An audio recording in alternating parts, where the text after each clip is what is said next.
Hello there, welcome to Nighttime Stories. I hope you've had a wonderful day. Now it's time to unwind. I'm here to help you drift off into a peaceful sleep. Before you get cozy, I'd love for you to like this video and subscribe. It helps bring more bedtime stories your way. Also, let me know in the comments where you're watching from and what time it is for you. Now, take a deep breath, relax, and let's begin. This probably sounds weird coming from a grown man, but I haven't really slept in a few nights. It started small, like it always does. Something you write off or joke about until it starts stacking up, until your gut tells you it's not nothing, and by then, it already feels too late. We moved into this house a little over a year ago, nothing fancy. Just a quiet place in a quiet neighborhood about 20 minutes outside the city. Decent yard, a tall wooden fence, nice neighbors who wave but don't ask questions. For the most part, it's been good to us.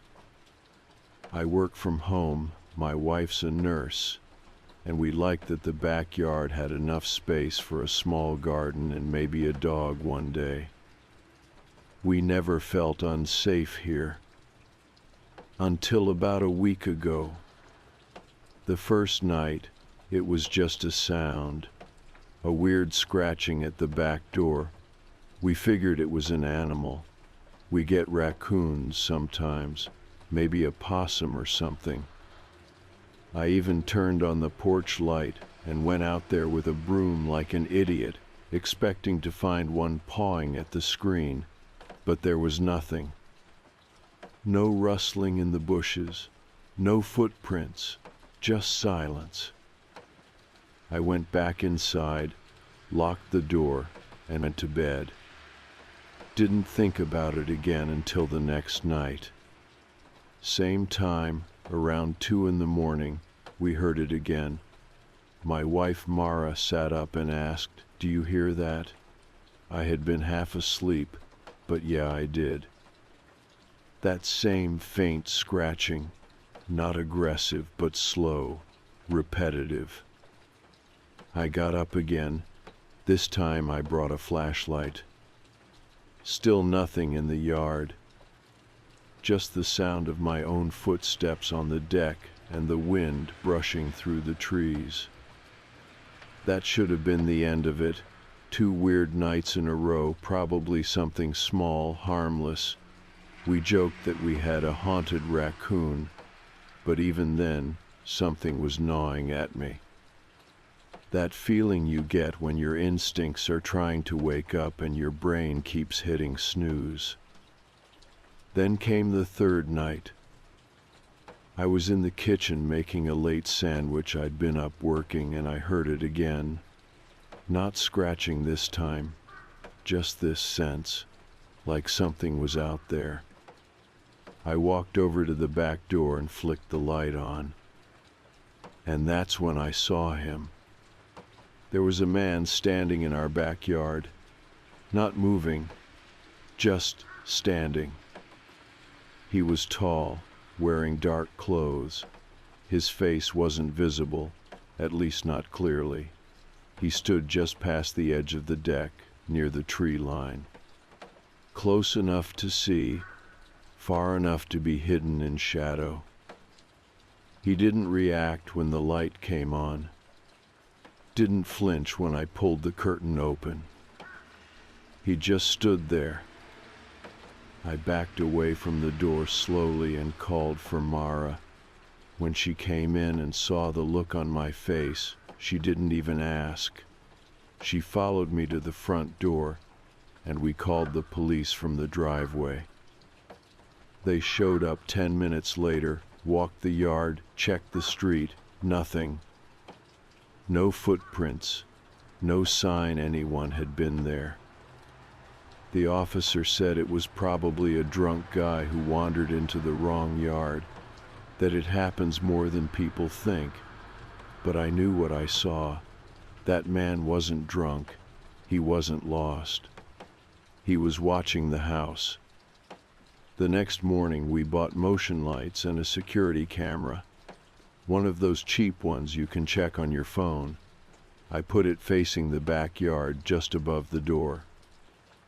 I figured if it happened again, we'd catch something on camera, get a face, a direction, something. That night we didn't hear anything, no scratching, no weird vibes. We both fell asleep early, exhausted from barely sleeping the night before. When I checked the camera the next morning, I expected it to be empty. But there was a clip. At 2:14 a.m., the motion sensor activated. The footage was grainy, but there was movement, a figure, blurry, the shape of a man walking through the yard. You couldn't make out his face. He passed the camera at an angle, barely in frame, then was gone. I showed it to Mara. We didn't say much, just stared at it, then at each other. I went out and checked the yard again. No footprints, no signs of entry. Fence still locked. I moved the camera higher and angled it better. Added a second one near the corner of the house. I even put a stick in the sliding door track, just in case. We started double checking every lock, every night, windows too. But it didn't stop. The following night, we didn't hear anything at all, but the camera triggered again. Same time, give or take a few minutes. Same blurry shape, same silent, slow pass across the yard. It became a pattern. Every night, just after 2 a.m., the camera would ping.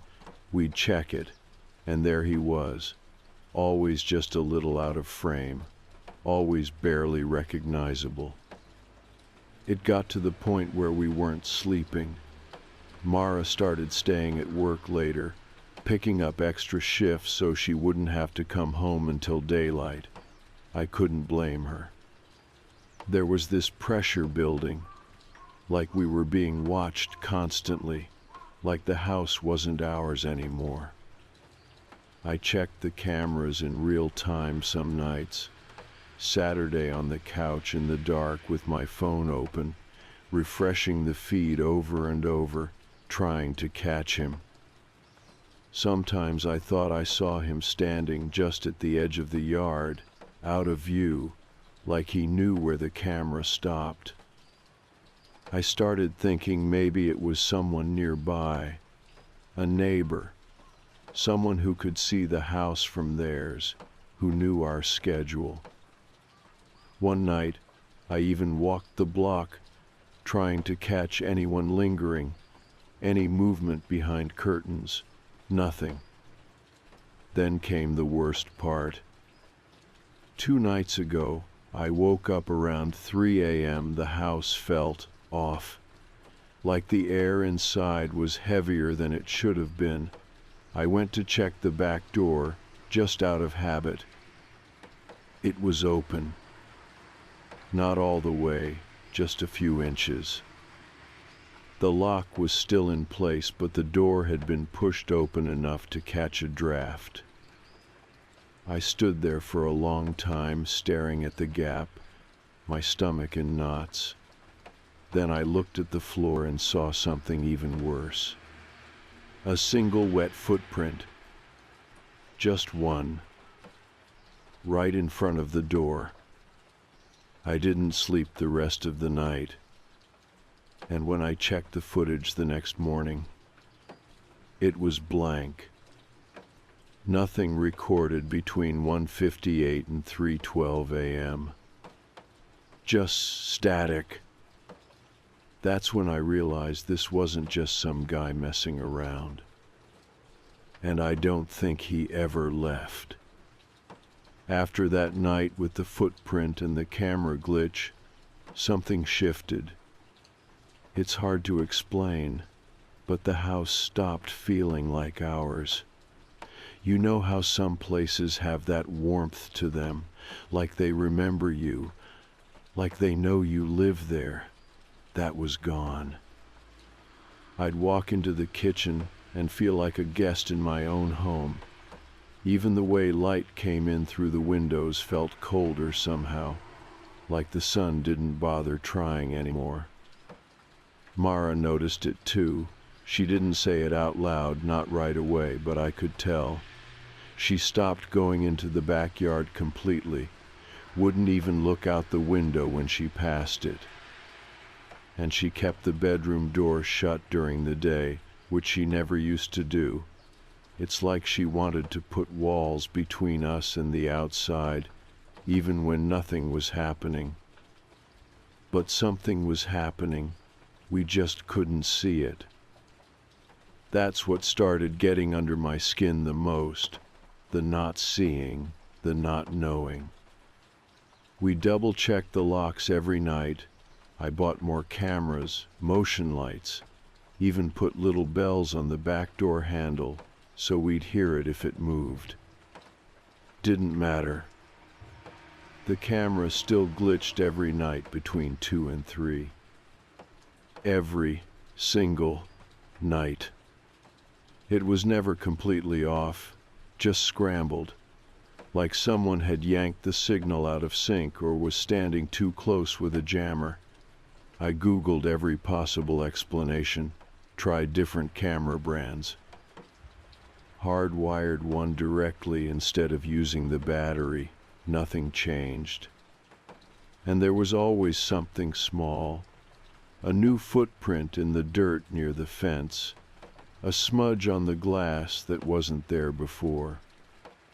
One morning, I found the backyard hose unwound and stretched all the way across the grass like someone had tripped over it. I hadn't touched it in weeks. We called the police again. A different officer came this time. He listened, but I could tell he didn't buy it. Could be kids, he said, nodding toward the yard like he was trying to humor us. You'd be surprised how often people think they've got a prowler when it's just teenagers messing around. I showed him the camera glitch, the footprint photo, the timestamps. He nodded again, said they'd do a few more drive-bys at night, and told us to keep our doors locked. That was it. After he left, Mara said she felt worse. Now he knows we told someone, she said. Now he's gonna be mad. I wanted to tell her that was ridiculous, that whoever it was probably didn't care, or maybe he'd move on if he knew we were watching. But deep down, I was starting to think she was right. That night, I sat up by the kitchen window with the lights off. I didn't even have my phone, just sat in the dark waiting. And at 2:22 in the morning, I saw him again. Standing by the far end of the fence, just barely lit by the motion light near the garden bed. He was closer than before, maybe 15 feet from the door. Same thing, just standing. But this time he moved. Slowly. He took 3 steps forward, then stopped.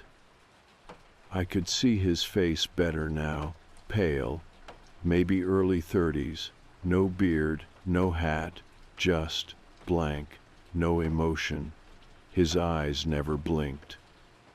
He was looking right at the kitchen window. Right at me. I stayed frozen, not even breathing. Then the motion light clicked off. Everything went dark. When I flicked the porch light back on, he was gone. No footsteps, no sound, just gone. I stayed up until sunrise that night. Mara came into the kitchen around 7, saw me at the table still in the same clothes, and sat down without a word. "I saw him," I said. She just nodded, like she'd been expecting it. We didn't talk much after that. It's like we both realized there was no one who could help us with this. Not the cops, not the neighbors, not security cameras or motion sensors or pepper spray. Whatever was happening, it was already inside our lives. Not physically, but mentally. We couldn't relax, couldn't focus, couldn't live the way we used to. That evening, Mara said something that made my stomach drop. "I think he's trying to wear us down." I looked at her. "What do you mean?" She rubbed her hands together the way she always did when she was anxious. "He's not trying to get in. Not really. He's just showing up, little by little, every night, getting closer, making us feel smaller." I didn't have an answer for that. Because she was right. I'd been thinking it too. The next day, I tried to get ahead of it. I took off work and walked door to door on our block. I asked every neighbor if they'd seen anything strange. A man, footprints, glitches in their own cameras. Most of them hadn't noticed anything. Some didn't even open the door, just peeked through the curtain and shrugged me off. One guy, 3 houses down, said his motion lights had been going off randomly for a few nights, but he figured it was a cat or wind, or just one of those bugs that sets things off. I gave him my number anyway, and told him to call me if anything happened again. That night, I parked my car across the street and waited. From the driver's seat, I could see the full side of the house, the fence, the deck. I had a flashlight on my lap, my phone recording, and a kitchen knife tucked under the seat. Not that I planned on using it, but it made me feel like I had some control. 2:10, nothing. 2:20, still nothing. At 2:30, the motion light blinked on. I sat up, gripping the flashlight. The man stepped into view, walking slowly along the fence line, same as always. Then he did something new. He turned and faced the street. Faced me. Even from inside the car, I felt it. That awful certainty that he knew I was there. That he had known the whole time. He didn't move. Just stood there. And then, without warning, the porch light on the side of the house turned on behind him. And just for a second, I thought I saw something else. Another figure, standing further back in the yard. Smaller, barely visible. Then both lights went out. By the time I got out of the car and ran across the street, the yard was empty again. But when I checked the footage later, there was no motion trigger. Nothing recorded. The lights had turned on by themselves. And that night, for the first time, I started to wonder if it wasn't just one man out there. If maybe it never was. The hardest part isn't what's happening outside. It's what it's doing to us inside.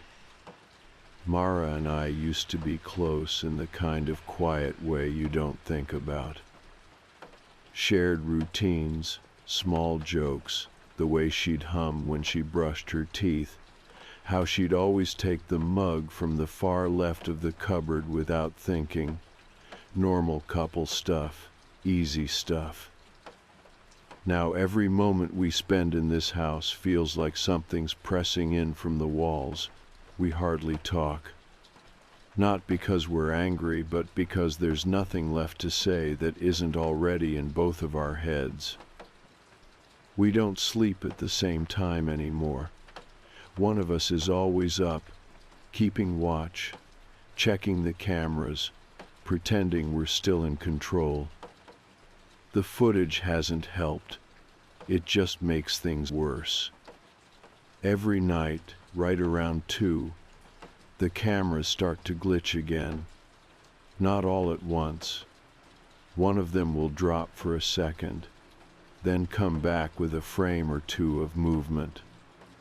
Then another will go black completely, as if something is blocking the lens, but when we check, there's nothing there. Then, always, there's a sound. Not scratching anymore. Now it's footsteps. Slow, steady ones on the deck. And once, just once, we both heard the sound of the sliding door handle jiggling. That's what really got to Mara. I think something about hearing him trying the door, like he wasn't just watching anymore, crossed a line for her. She stopped sleeping altogether after that. Just walks the hallway with her hoodie on, arms crossed, checking each room with this distant look like she's waiting for something to finally break through. I called my brother days ago. Told him we were having trouble with someone stalking the house. Didn't go into detail, just asked if we could stay with him and his wife for a few nights. He said sure, but when I told Mara, she shook her head. If we leave, she said, he wins. I didn't know what that meant at first, but I've been thinking about it. About how this has all been about fear, not breaking in, not stealing anything. Just making us feel smaller, more helpless, until we either give up or lose it. And I hate that it's working. Last night, I stayed in the living room, left the lights off, and kept the curtains open just enough to see out. I was drinking cold coffee, trying to keep myself alert, even though I'd barely slept the night before. At 2:18, the garden motion light flicked on. Same spot, same pattern. The man was standing right by the flower bed now, closer than ever. He looked wrong. Not physically, not in any way I could point at, but there was something in the way he stood, his arms too straight, his posture too stiff, like a mannequin that had been propped up just slightly off balance. I didn't move, just stared at him through the glass, breath shallow, the curtain trembling slightly from my hand. Then, slowly, he raised his hand, not to wave, not to knock. Just lifted it, palm facing me. And then he pointed, not at the house, at the upstairs window, Mara's window. I dropped the curtain and ran up the stairs 2 at a time. Her light was off. She was in bed, lying flat, eyes open. She looked at me before I could say anything. "You saw him too, didn't you?" she whispered. I nodded, and we didn't talk again for the rest of the night. This morning I walked the backyard again, looking for anything, a footprint, a torn piece of clothing, anything to prove he was real, that we weren't losing it.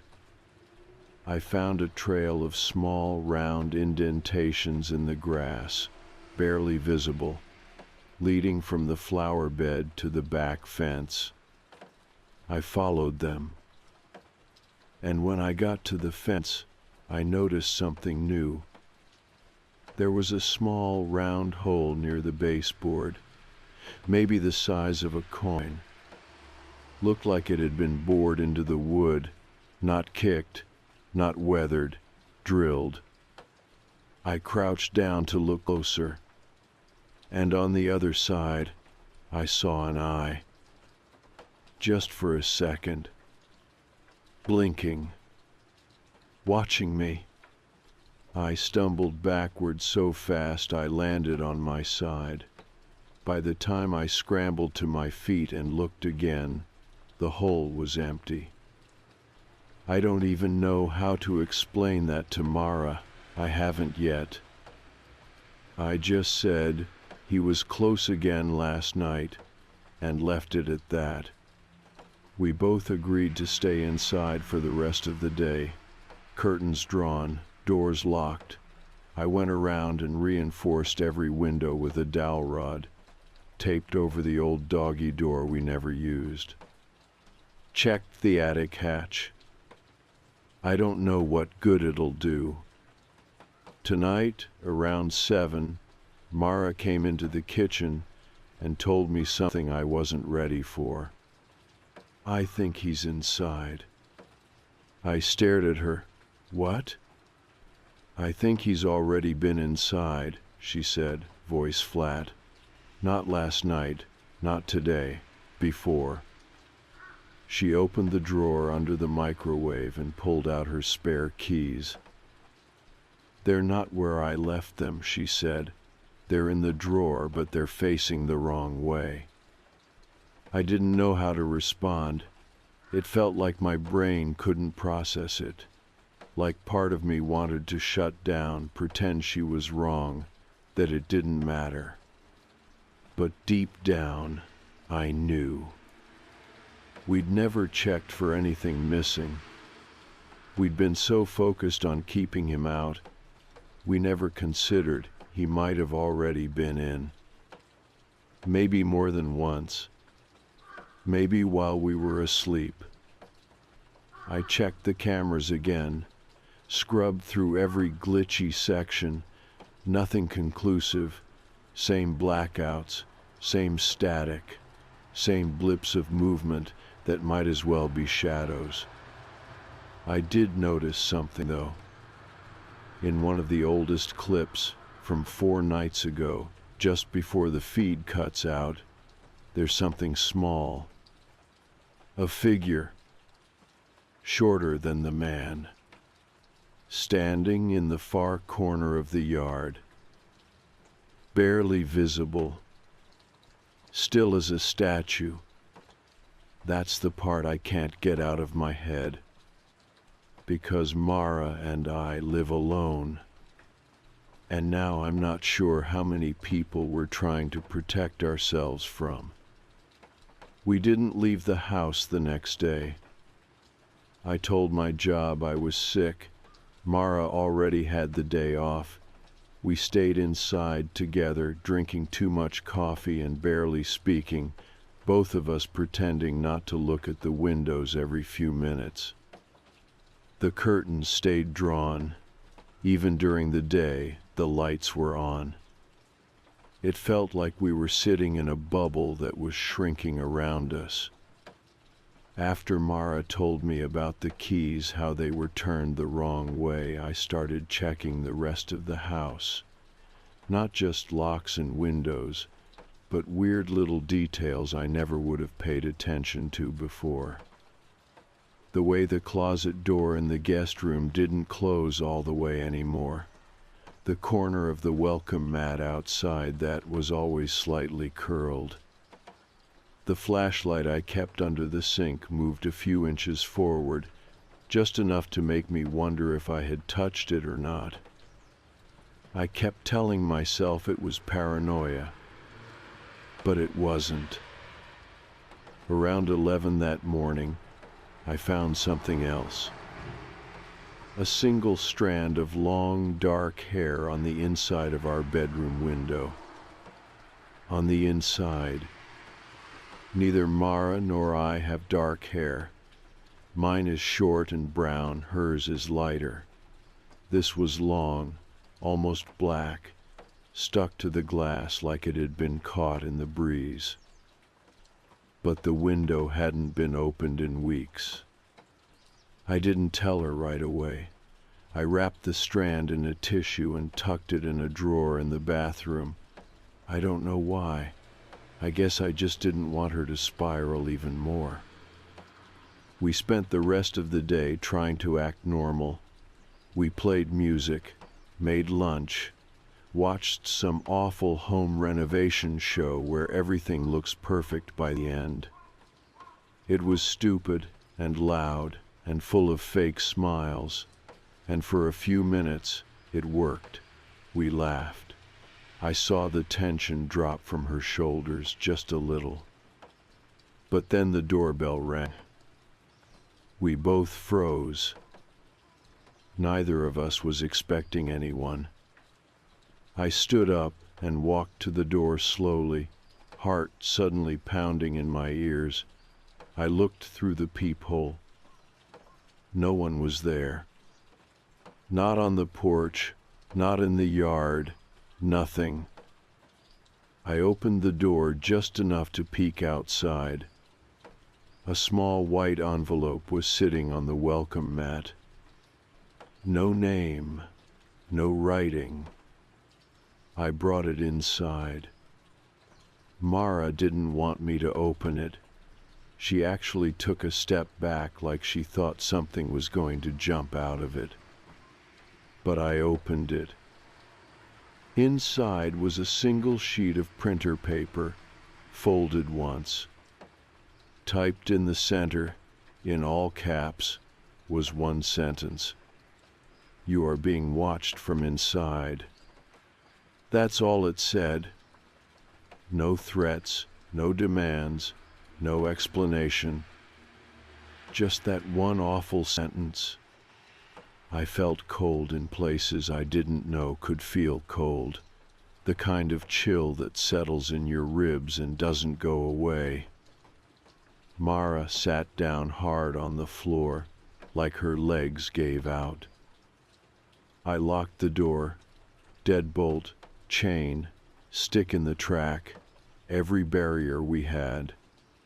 Then I checked the whole house again. Closets, under the bed, attic hatch, crawl space. I even opened the dryer. Nothing. But I still didn't feel alone. That night, neither of us slept. We sat in the living room, all the lights on, both of us holding mugs we didn't drink from. We turned the television on for noise, but neither of us paid attention to it. The only thing I kept watching was the time. 1:20, 1:50, 2:10. The backyard motion light didn't go off at 2 like usual. We waited, holding our breath. 2:20 passed. Then 2:30. Nothing. For a second, I felt a flicker of hope. Maybe it was over.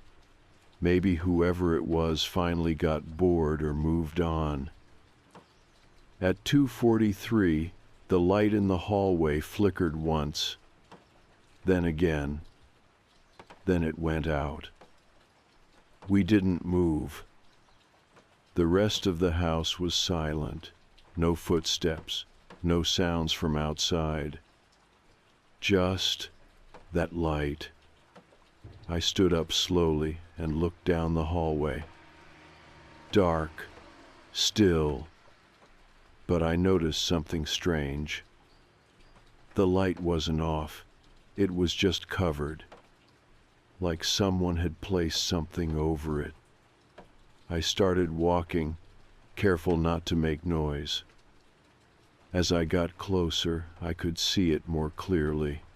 A dark cloth draped over the hallway bulb, thin enough to let some light through, but thick enough to dim everything. I reached up and pulled it off. It was a t-shirt, Not mine, not Mara's.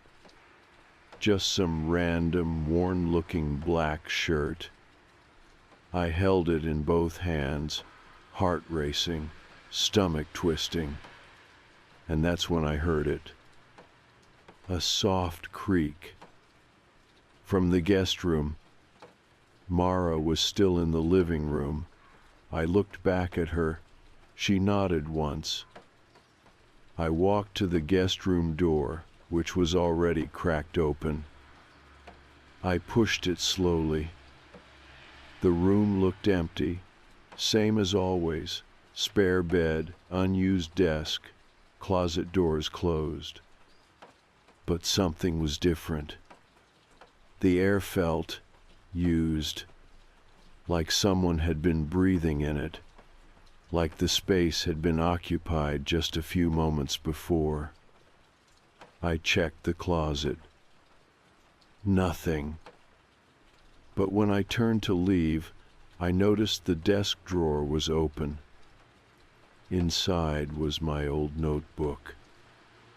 And someone had drawn a small symbol on the cover in black ink, a circle with 2 lines through it, almost like a broken eye. I hadn't seen that before. I brought it out to Mara. She just stared at it for a long time before saying, "We need to leave." And for the first time, I didn't argue. We packed bags within 10 minutes. Clothes, laptops, chargers. We didn't even lock up, we just got in the car and drove. Mara called her cousin, who lived about 40 minutes out in the country. Said we were coming, didn't explain why. She didn't ask. When we got there, we collapsed onto the guest bed like we hadn't slept in days. Because we hadn't. We both passed out with the lights still on, our shoes still on, the window open just a crack. The next morning I checked my phone. 3 missed calls.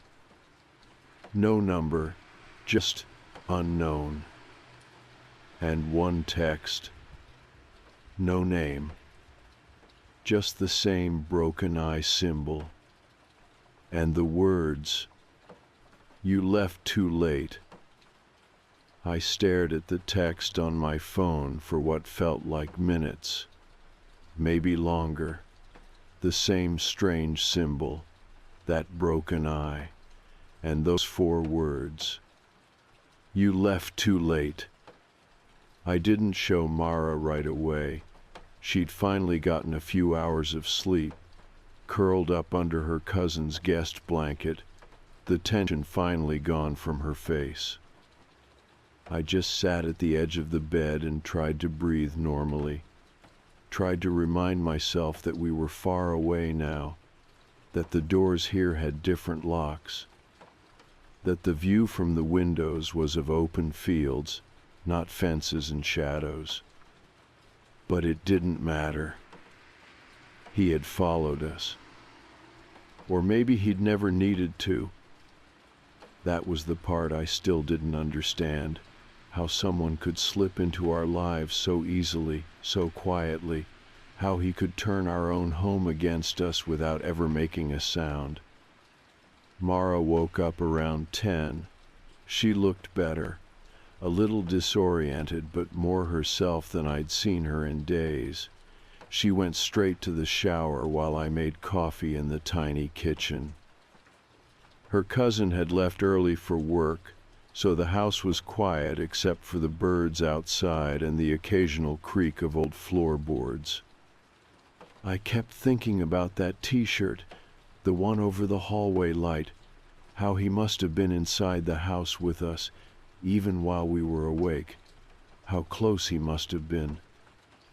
That was the part I couldn't shake, not what he wanted, but how much access he'd already had. I didn't tell Mara about the text until later that afternoon. I wish I could say I was being considerate, but honestly, I just didn't want to see her face when she read it. When I finally showed her, she went quiet, not shocked, not scared even, just tired. "We need to go to the police again," she said finally. "And this time, we don't leave until someone listens." So that's what we did. We drove to the county station closest to her cousin's house and filed a full report. We showed them everything: the camera footage, the glitch logs, the footprint photos, the envelope with the typed note, even the strange notebook symbol. To their credit, they took it seriously. An officer named Sanders asked us to walk him through everything step by step.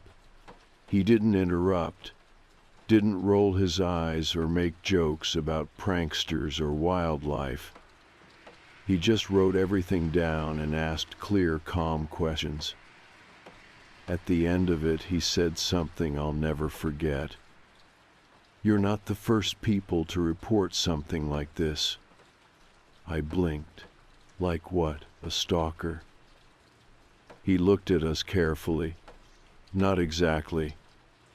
He told us that over the past year, there had been a handful of reports in surrounding counties, all different people, different towns, but always the same pattern: a man seen outside at night. No clear face, cameras that glitched, notes with strange symbols, that same kind of slow, creeping presence, like someone watching, waiting, without ever breaking in. None of the reports had led to an arrest. In most cases, the people moved away. A few of them stopped responding entirely. Others just stopped pursuing it, like the fear had worn them out. "What does he want?" Mara asked. Her voice was quiet, scared, but steady. Officer Sanders didn't answer right away. Then he said, "I think sometimes the point isn't to get in, it's to change how you feel about being safe. Once that's gone, he doesn't need to do anything else." That hit me harder than anything else he could have said, because that was exactly what had happened to us. After the report, we went back to the house and made a plan. Mara's cousin offered to let us stay longer, but we didn't want to bring it here. We didn't want her dragged into whatever this was. So we packed up, called a friend out of state, someone I trusted, someone who owed me a favor, and arranged to stay in his guest house for a few months, somewhere with no connection to where we'd been. Somewhere new. We left 2 days later, drove with no stops, just gas and takeout. Mara never looked out the rearview mirror. I watched it the whole time. No one followed. The guest house was small, older, 1 floor, 1 bedroom, 1 bathroom. It had creaky steps and bad cell service, but the locks worked, and the backyard opened to a field of tall grass that never felt like it was hiding anything. We stayed there for 3 months. No notes. No glitches. No movement at 2 in the morning. Sometimes we'd still wake up from nightmares. Sometimes the lights would flicker and we'd freeze for a few seconds before reminding ourselves it was just a power surge, not a sign. I still checked the locks every night, sometimes twice. Mara kept a flashlight next to the bed, old habits. But the feeling started to fade. We cooked again, laughed again, went a few days without mentioning him. We got our lives back, piece by piece. After that we moved again, this time for good. New state, new house, nothing fancy, just far from anything familiar. We don't keep cameras anymore. Just a tall fence and a dog we adopted from a shelter. He barks at everything. The mailman, the trash truck, squirrels, and I love him for it. Sometimes I still wonder who he was, or what he was. I wonder if he picked us at random, or if it was something we did. A look out a window at the wrong time, a conversation overheard, a door left unlocked one night 2 years ago. I'll probably never know. But here's what I do know. He wanted us scared, paralyzed, small. And he almost got it. But not anymore. I don't check the clock at night. I don't leave lights on. And when something creaks, I still get tense, but I don't assume the worst. Because we left. Too late, maybe. But we still left. And we never looked back.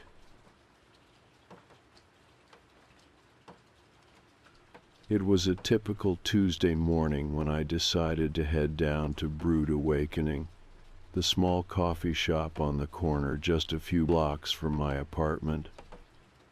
I'd been freelancing from home for about 6 months, and the silence of my tiny apartment often became overwhelming. So every few days I would pack up my laptop, slip on my headphones, and settle down with an overpriced latte just for a change of scenery. The cafe was busier than usual that morning. Students from the nearby university crowded around tables, their faces illuminated by screens and their fingers rapidly typing away. I found the last available seat by the window, a spot that faced the busy sidewalk, but still offered some peace. I settled down, opened my laptop, and quickly lost myself in my latest project, a graphic design job for a small startup. I had been working quietly for about half an hour when I felt someone approach. Glancing up, I saw a man pulling out the empty chair across from me. He was tall, probably mid-30s, neatly dressed in jeans and a button-down shirt, nothing unusual, but somehow he seemed out of place. He offered me a polite smile, and before I could say anything, he eased into the seat. "Busy morning, huh?" he asked, breaking the silence with casual confidence. I nodded politely, offering a forced smile but deliberately keeping my eyes glued to my screen. I wasn't really in the mood for conversation, and his sudden appearance felt intrusive. But the man didn't seem bothered by my silence. "You do graphic design, right?" he continued, leaning forward slightly. The directness of his question immediately caught my attention. I paused my typing, feeling slightly uneasy. "I do freelance work," I answered carefully, keeping my voice neutral. "How did you?" "I've seen your portfolio." He interrupted casually, his tone strangely familiar, as if we were old acquaintances. "I was impressed, especially by the designs you did for Edge Marketing. Really creative stuff." A chill crept down my spine. Edge Marketing was my last full-time job before I had decided to go freelance. It had been almost a year since I'd worked there, and I rarely mentioned it to anyone these days, especially strangers. "Have we met before?" I asked cautiously, my voice betraying my unease. He smiled, calm but unsettling. "Not officially," he replied cryptically, his eyes fixed intently on mine. "But I feel like I already know you pretty well." My heart rate began to accelerate. Something about the way he spoke, his familiarity, made me deeply uncomfortable. I glanced around the cafe, hoping someone would notice our exchange, but everyone was absorbed in their own worlds. "I'm sorry," I said, quickly gathering my things. "I really have to go." Without waiting for a response, I stuffed my laptop into my bag, leaving half my latte on the table, and hurried toward the door. I glanced back once as I stepped outside. The man was still sitting there, calmly watching me through the window, his expression unreadable. As I started walking briskly down the sidewalk toward my apartment, I couldn't shake the uneasy feeling that I was being watched. I told myself I was being paranoid, but after several blocks, I turned back again. My stomach tightened as I saw the man about half a block behind me, hands casually in his pockets, walking at a leisurely pace, clearly not concerned about being noticed.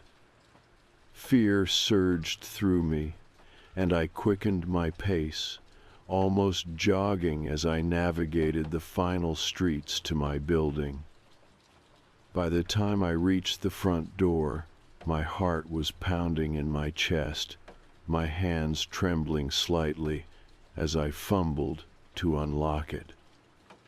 Once inside, I closed the door quickly, locking both the main deadbolt and the chain lock. I leaned against the door for a moment, trying to catch my breath. It took a moment for me to notice the small piece of paper taped to the inside of my apartment door. My blood ran cold as I read the neatly printed words. "I'll be seeing you soon." My throat went dry, and I felt suddenly exposed, vulnerable. How had this gotten inside my building? Had he been here already? The thought of him inside, waiting for me, made my knees weak. Without thinking, I grabbed my phone and dialed 911, my hands shaking so badly I nearly dropped the phone. The dispatcher was calm and reassuring, promising to send officers immediately. Within minutes, 2 uniformed police officers were at my door, listening carefully as I recounted the terrifying events. They examined the note and asked detailed questions about the man from the cafe, taking careful notes.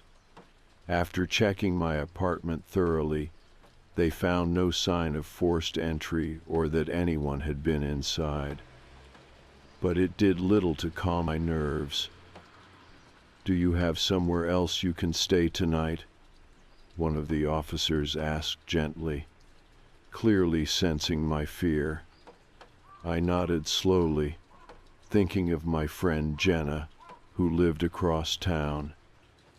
"You should pack a bag and stay there," the other officer advised firmly.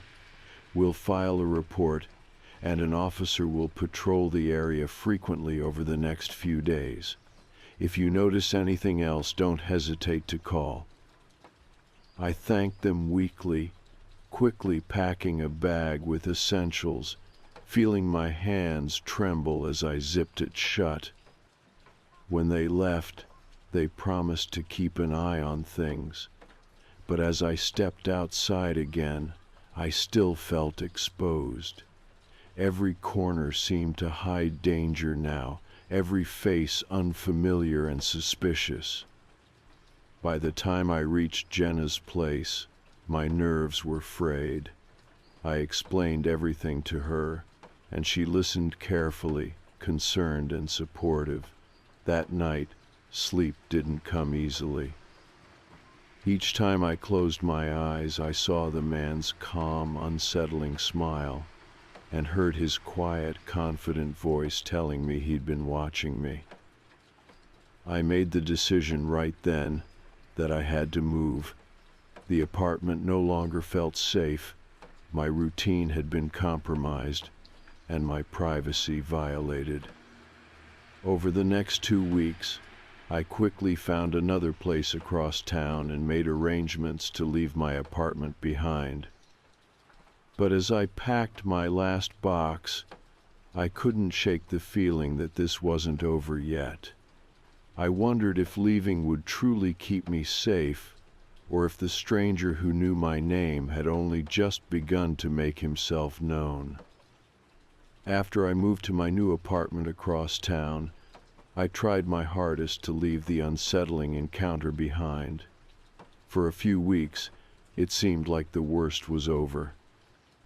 I unpacked slowly, cautiously returning to my freelance work, trying to reclaim a sense of normalcy. Yet despite my efforts, I couldn't shake the persistent feeling that I was still being watched. Every unfamiliar face on the street, every noise in the hallway outside my new place, made my pulse quicken with anxiety. My friend Jenna checked in regularly, worried about how I was coping. She knew how shaken I'd been after the stranger confronted me.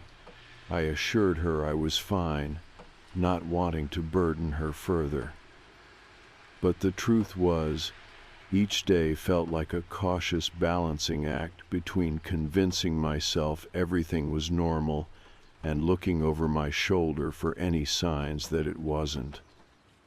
About a month after moving in, I received an email from an unfamiliar address. Normally, I would have dismissed it as spam, but something made me pause. The subject line was short, yet chillingly familiar. "It's been too long." My heart began racing before I even opened the message. Taking a deep breath, I clicked it. Inside, there was only a single sentence. "Did you really think moving would keep me away?" My fingers trembled as I stared at the words glowing on my screen. There was no name, no signature, just those 10 words, each one carefully chosen to terrify me. Fear surged through me, bringing back every memory I'd fought so hard to bury. I immediately called Detective Ramirez, the officer assigned to my case since the initial incident. Ramirez had taken my earlier report seriously and had been the one who advised me about relocating. He answered my call promptly, his voice calm but attentive. "It's happening again," I said urgently, struggling to keep my voice steady. "I just got an email from him. He's found me."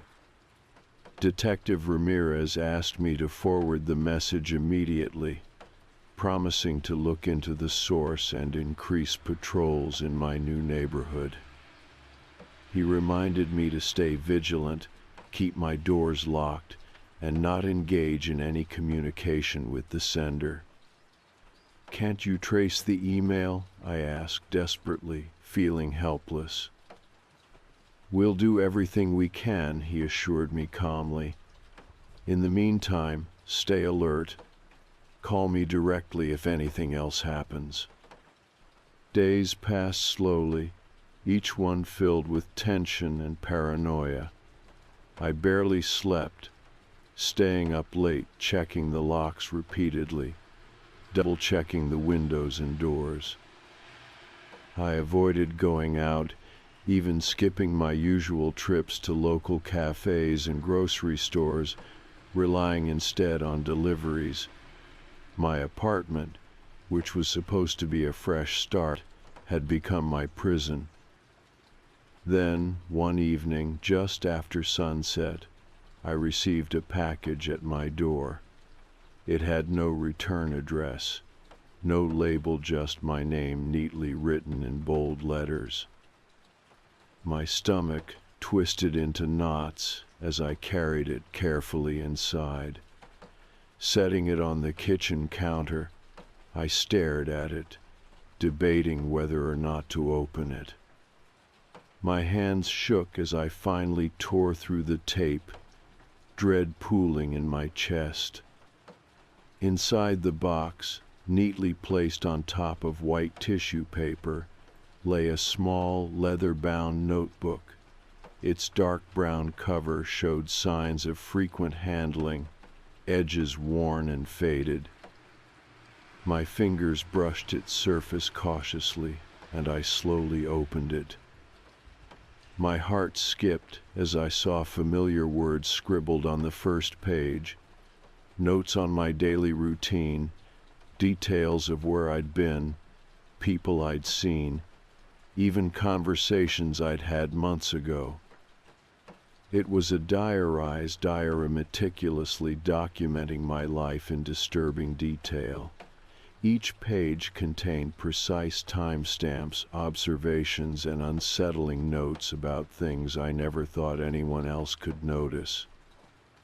On one page, he described the exact outfit I'd worn on the day I moved into my new apartment. On another, a detailed account of a phone call I had with Jenna, including personal details no one else could know.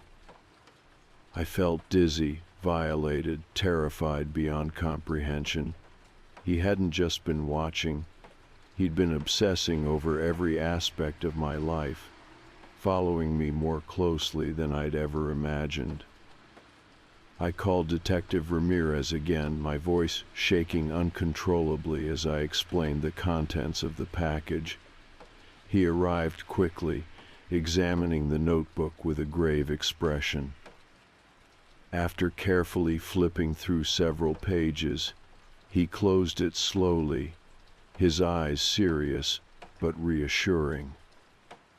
"This is very concerning," he admitted, carefully placing the notebook into an evidence bag.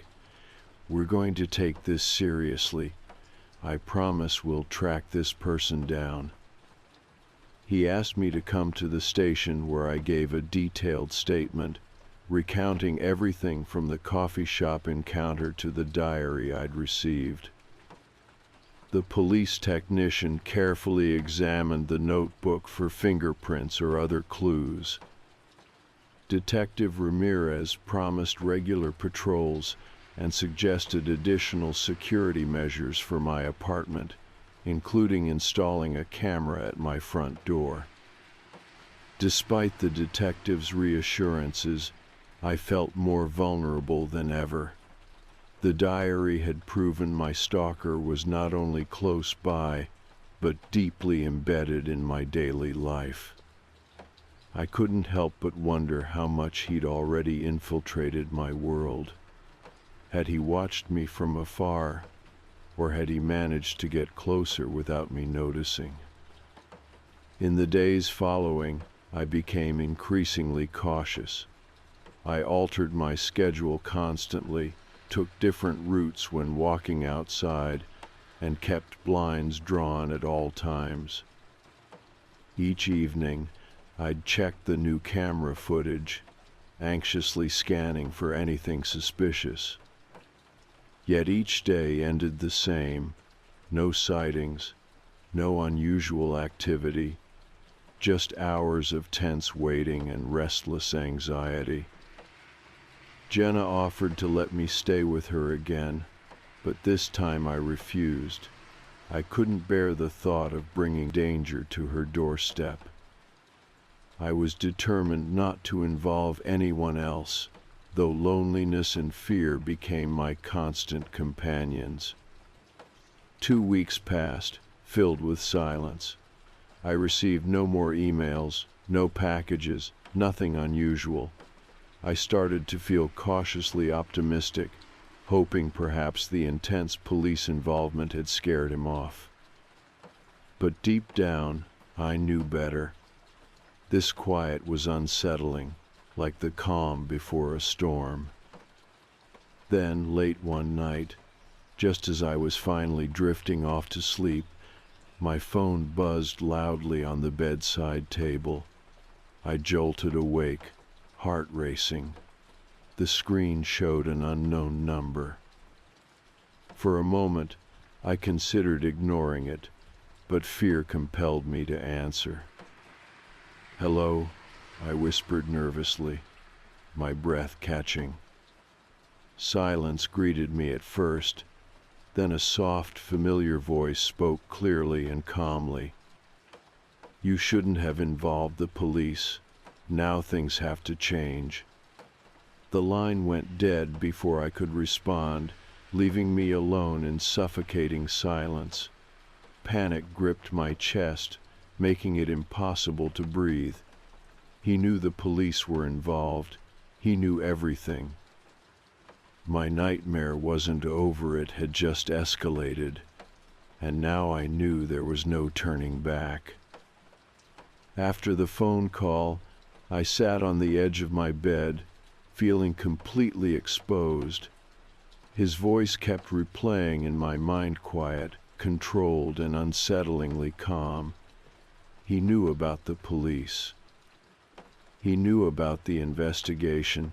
His confidence terrified me. This wasn't someone who was afraid of being caught. It was someone who enjoyed the game. I called Detective Ramirez immediately, even though it was well past midnight. He answered on the second ring, his voice alert and professional despite the late hour. "He called me," I said urgently, voice shaking. "He knows everything. He said I shouldn't have involved you, that things have to change."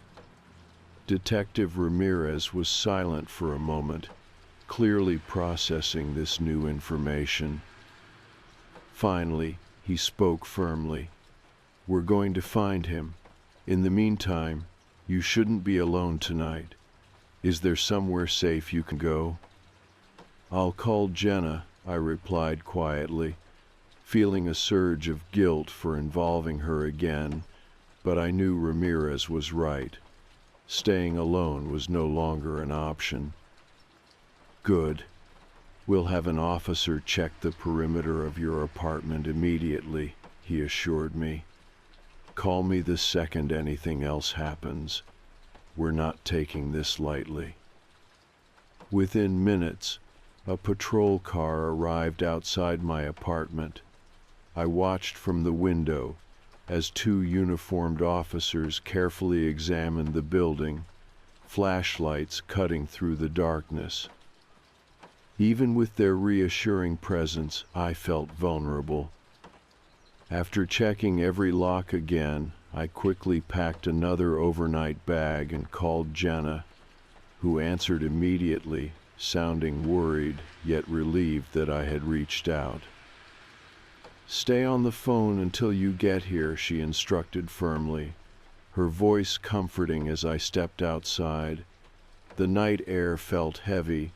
The shadows along the street seemed darker than usual. My heart pounded with each step to my car, convinced I'd see him standing there, waiting.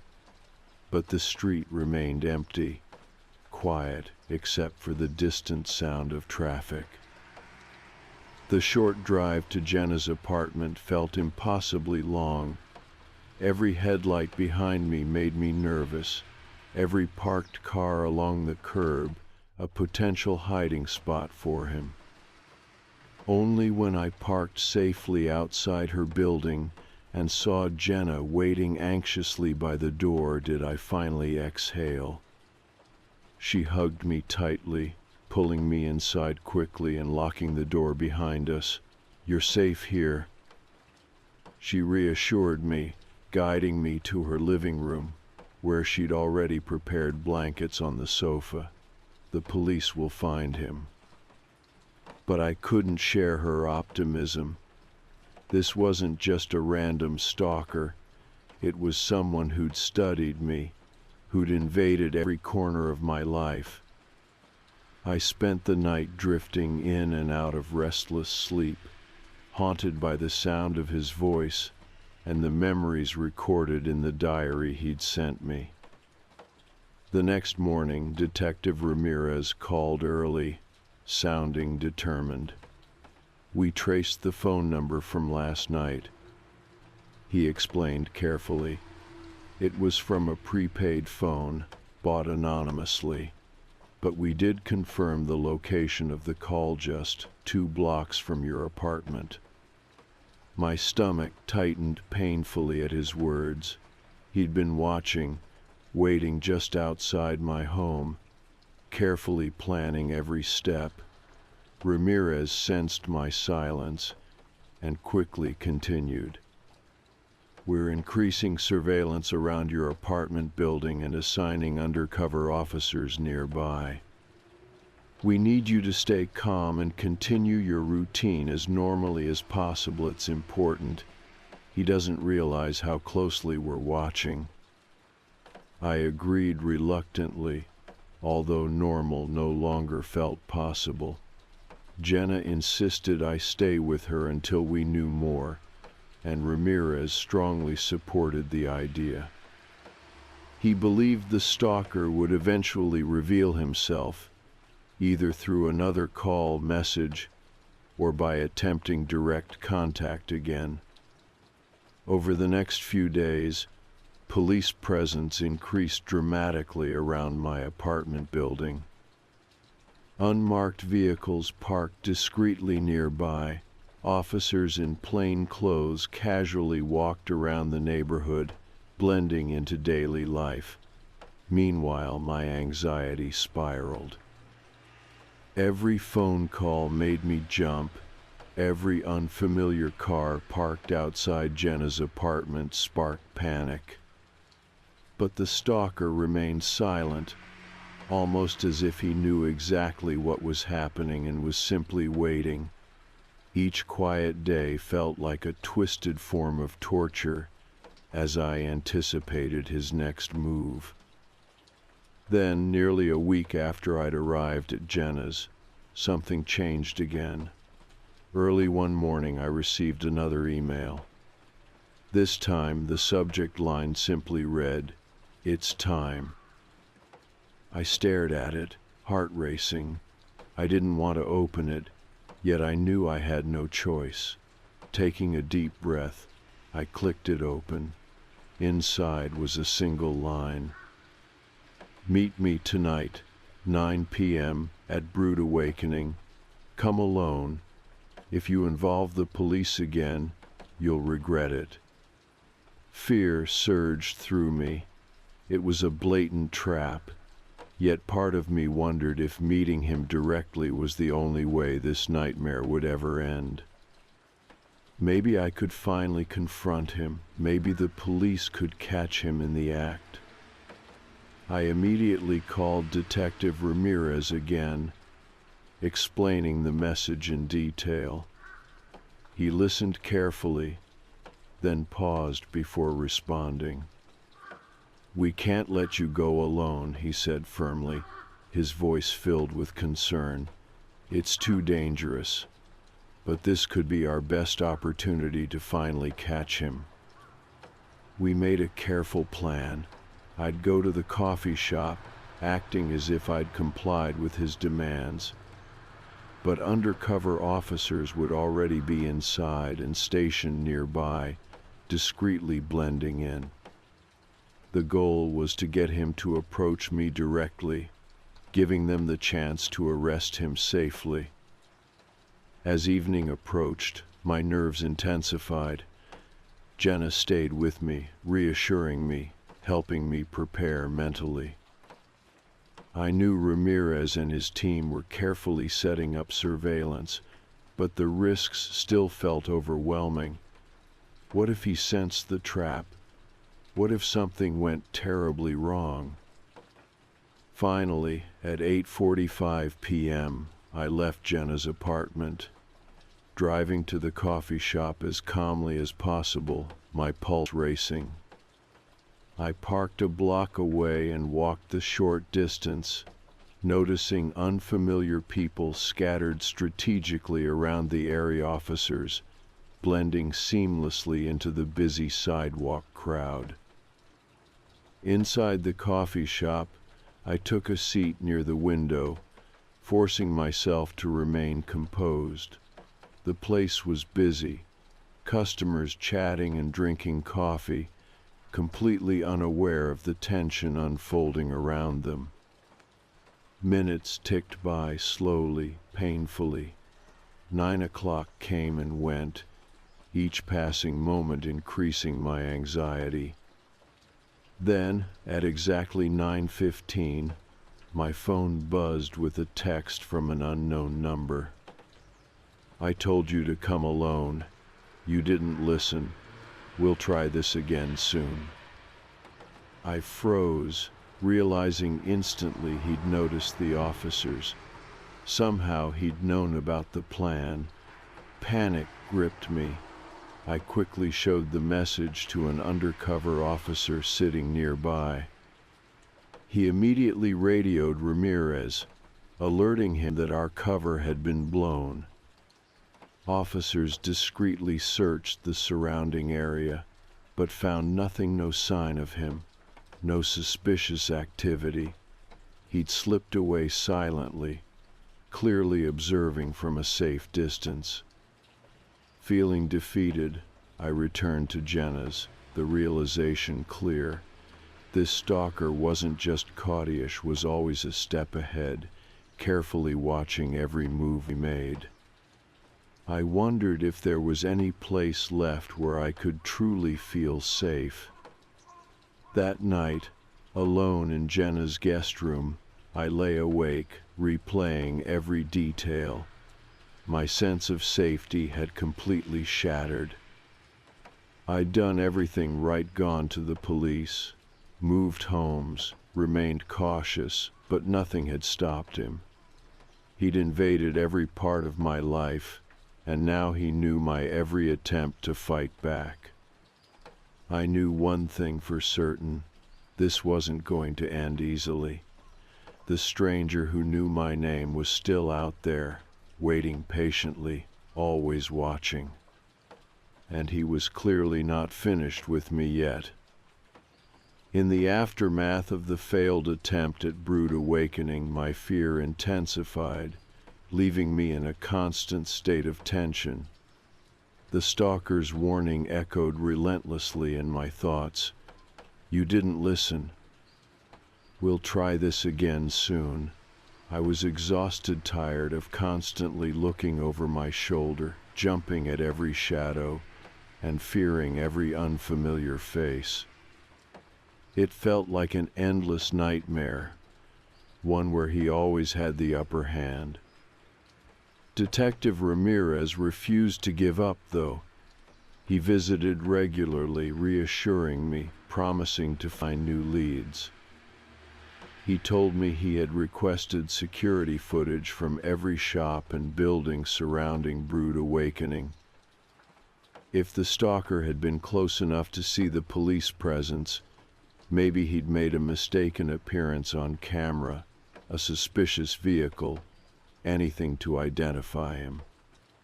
Weeks passed without progress, and my anxiety deepened. Staying with Jenna had helped temporarily, but I could see the strain it placed on her as well. Eventually, I moved back into my apartment. Despite my fears, Ramirez assigned officers to patrol regularly, reassuring me they'd watch the area closely. Days turned into weeks, and the stalker went quiet. Again, no emails, no notes, no calls. While part of me felt relieved, another part grew even more anxious, anticipating his next move. It felt like a twisted game of cat and mouse, where I was always vulnerable, always waiting. Then, late one afternoon, Ramirez called with urgency. His voice was sharp, energized. "We've got something," he said quickly, excitement evident. Security footage from a business near the coffee shop captured someone suspicious leaving the area right after he messaged you. He kept his face hidden, but we got a clear image of his vehicle and license plate. Hope surged through me, but I was still cautious. Do you know who he is? I asked nervously. Not yet, but we will soon, Ramirez promised. We're running the plate now.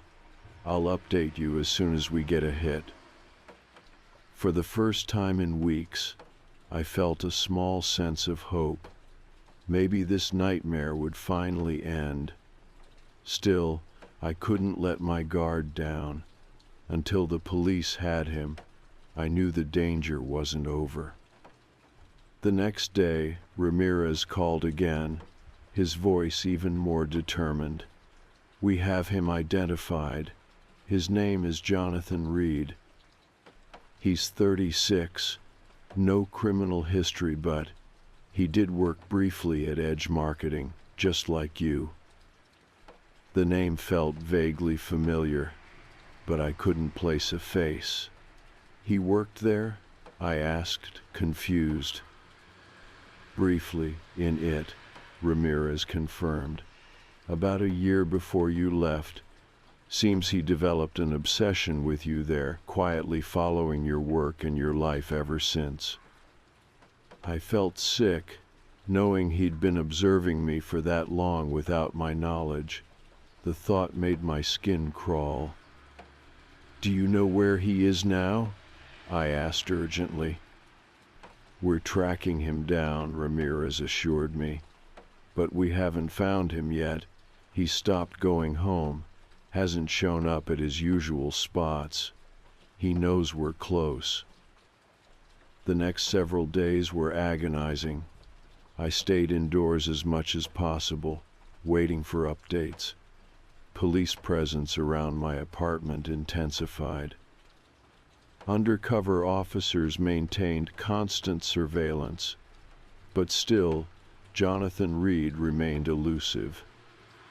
Then, late one evening, as I prepared to finally get some rest, my phone rang. I recognized Ramirez's number immediately. We have him cornered near your apartment, he said sharply, urgency clear in his voice. Stay inside, lock your doors, and don't move. He's close, and we think he's coming toward you. My heart raced. What should I do? I asked, panic rising. Stay calm, Ramirez instructed firmly. Officers are already approaching his location. Whatever you do, don't open your door. I quickly locked every possible entry, heart pounding. Outside my window, flashing blue lights illuminated the darkened street. Officers moved quickly, quietly, their flashlights cutting through shadows. I heard shouting, gurgent voices ordering someone to stop, to surrender. Then silence. My phone buzzed again moments later. We've got him, Ramirez announced, relief evident in his voice. He's in custody, no injuries, you're safe. Tears welled in my eyes, an overwhelming wave of relief washing over me. After months of constant fear, I could finally breathe again. The following morning, Detective Ramirez invited me down to the police station to identify Jonathan Reed officially. Walking into the station felt surreal, yet empowering. In an interview room, behind one-way glass, I saw him clearly for the first time. A quiet-looking man, utterly ordinary in appearance, sitting calmly and emotionlessly. I struggled to reconcile this unassuming stranger with the relentless tormentor he'd become. That's him, I confirmed quietly, still shaken. Are you sure he can't get out again? Ramirez nodded reassuringly. He won't hurt you anymore. We've got more than enough evidence to hold him for stalking and harassment. He's looking at serious charges. Days later, as I sat in court, listening to the judge announce Jonathan Reed's sentencing, a profound sense of closure settled over me. He received multiple years in prison, and the judge ordered strict restraining conditions to ensure he'd never approach me again. Life slowly began to return to normal. Jenna and I celebrated quietly, sharing gratitude for friendship and safety. I eventually resumed my freelance work, cautiously reclaiming my routines. Though anxiety lingered occasionally, the constant fear finally began to fade. Months afterward, Detective Ramirez checked in occasionally, ensuring I felt safe. During his final call, I thanked him deeply, truly grateful. "You gave me my life back," I told him sincerely. "I don't know what I would have done without you." "You're stronger than you realize," Ramirez replied warmly. "You trusted your instincts and took action. You made it through." Over time, I found comfort and confidence again, slowly shedding the paranoia that had once consumed my every thought. I took up advocacy, volunteering to help others who had experienced stalking, determined to use my trauma to help others regain control of their lives. 2 years later, Jenna and I revisited Brood Awakening, sitting by the same window table, talking quietly about life, future plans, and how far I'd come since that terrifying ordeal. The coffee shop was bustling, normal, and safe again. It felt good to reclaim a place I'd once feared. That afternoon, after Jenna left, I lingered a moment, reflecting quietly. Suddenly, a gentle tap on my shoulder startled me. Turning quickly, I saw a young woman standing nervously. "I'm sorry," she said shyly, smiling apologetically. "You're that woman from the article, right? The one who survived the stalker?" I nodded carefully, unsure what she'd say next. "I read your story," she continued softly. "It gave me courage. I'm dealing with something similar, and I just wanted to thank you for speaking out. It helped me realize I wasn't alone." Her words filled me with gratitude, healing something deep within me. We talked briefly, and I encouraged her to trust herself, to reach out for support, to never give up. As she walked away, I finally felt at peace. The trauma I'd endured had been painful, terrifying, and life-changing, but it had also strengthened me, taught me resilience, and allowed me to help others find their strength too. I knew I'd never forget Jonathan Reed or the fear he'd caused, but I'd reclaimed my life completely. He no longer had power over me. The stranger who knew my name was nothing more than a memory, a dark chapter, closed firmly and finally behind me. And at last, I was free. This is the weirdest thing that's ever happened to me. I'm not the kind of person who tells stories like this. You know, the type always trying to be the center of attention, always swearing they felt a presence or saw something in the mirror. That's not me. I'm a practical guy, logical. I keep to myself, do my job, mind my business. I take the bus to work every morning. Same route, same time, same seat if I can help it, second row on the left, window side. I've done that for years now. 7 years to be exact. Ever since I moved to this part of town, I work in tech support at an office that feels like it was frozen in 2009. Beige walls, burnt coffee, people who are tired of talking but do it anyway. It's not exciting, but it pays rent, and it's predictable. That's always been a comfort to me, predictability. I build my life around routine. Same breakfast, same bus, same late night shows before bed. It helps quiet my brain, keeps the spiral at bay. So, I notice when things change, even the small stuff. And that morning, Tuesday, maybe Wednesday, something was off. Not right away. The bus pulled up on time. Driver was the usual guy, Glenn. Gray beard, one AirPod in, never smiles but always nods. I stepped on, tapped my pass, and did the usual scan of the aisle to see who was already on board. That's when I saw them. Two people sitting in the very back row, man and a woman, both dressed too formally for a morning bus ride, dark coats, clean lines, something crisp and old-fashioned about the way they carried themselves. The man had a hat, not a baseball cap, a fedora.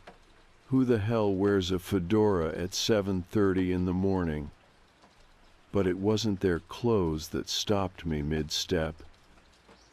It was their faces, or more specifically, their eyes. I don't mean they looked scary or strange. They weren't deformed or glowing or anything dramatic like that. They were just blank, pale gray blue like fogged over glass. No emotion, no focus. It was like they were both staring at the space I was standing in, but not really seeing me. Not seeing anything. I'd never seen eyes like that. I sat down, didn't want to stare, didn't want to be rude. People act weird on buses all the time, right? Maybe they were coming from a funeral. Maybe they were on something. I told myself anything I could to shake the feeling that crawled up the back of my neck like cold air under a door. They never spoke. The entire 30-minute ride, they just sat there, perfectly still, not scrolling on their phones, not chatting, not adjusting their coats or bags, nothing, like they'd been posed there. I got off 2 stops before the office, like always, grabbed a coffee from the corner bodega, and tried to forget about them. But they were there again the next morning. Same clothes, same seats, same vacant eyes. And this time I knew they were watching me. I tried not to look, but something about them pulled my eyes back, like a magnetic field I couldn't resist. They weren't moving, they weren't speaking. But the woman had her head tilted just slightly to the side now, like someone listening very closely, like she was waiting.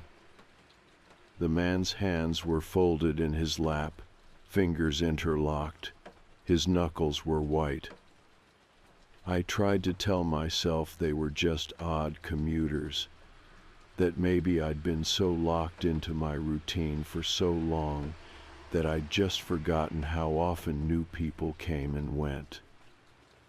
I stared at my phone the whole ride, didn't look back. But the chill didn't leave me. You know that feeling when you're being watched, not seen watched? When you can feel someone's attention pressing into your skin, heavy and deliberate. That's what it felt like. All the way to my stop. That day at work, I couldn't focus. I forgot my login credentials, had to reset my password twice. I spilled coffee on my keyboard. My manager asked me if I was okay, and I lied and said I was just tired. Truth is, I wasn't sure what I was. The third morning I thought maybe they wouldn't be there.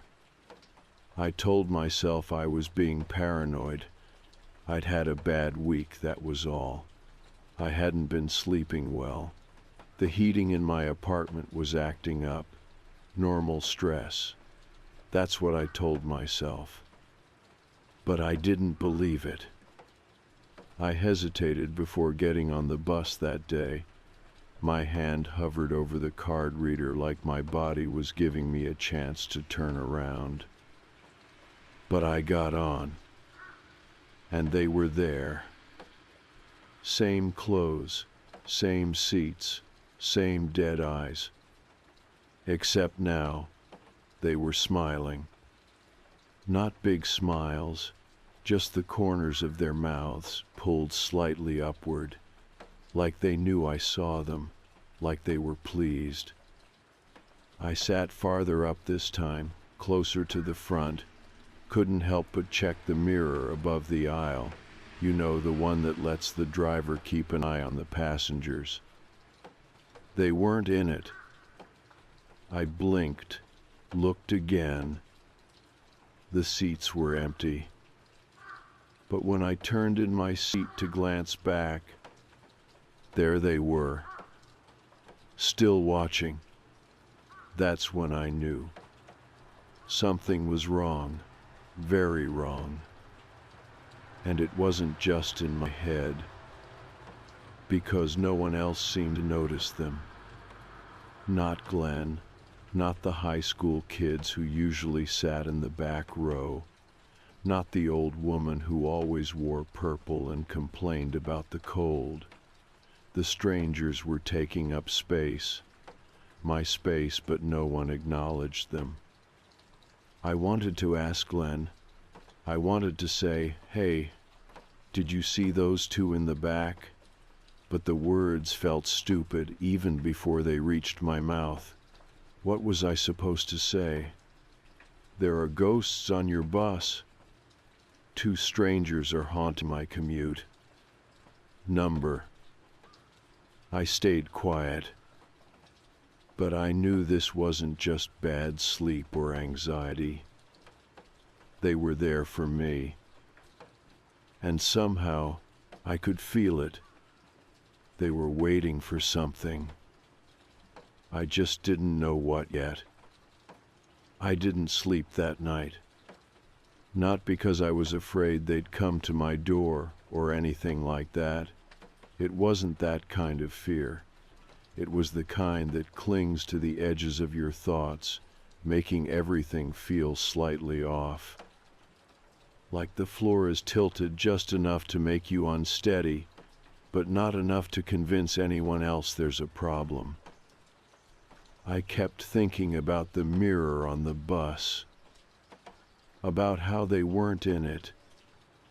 I tried to explain it away. Maybe the angle was wrong.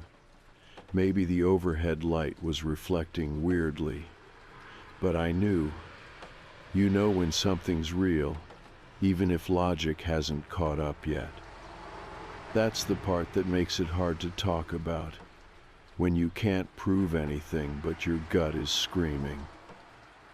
I woke up late and almost convinced myself not to take the bus. I even stood in my kitchen for a full minute, holding my keys, staring at the microwave clock. I could have driven.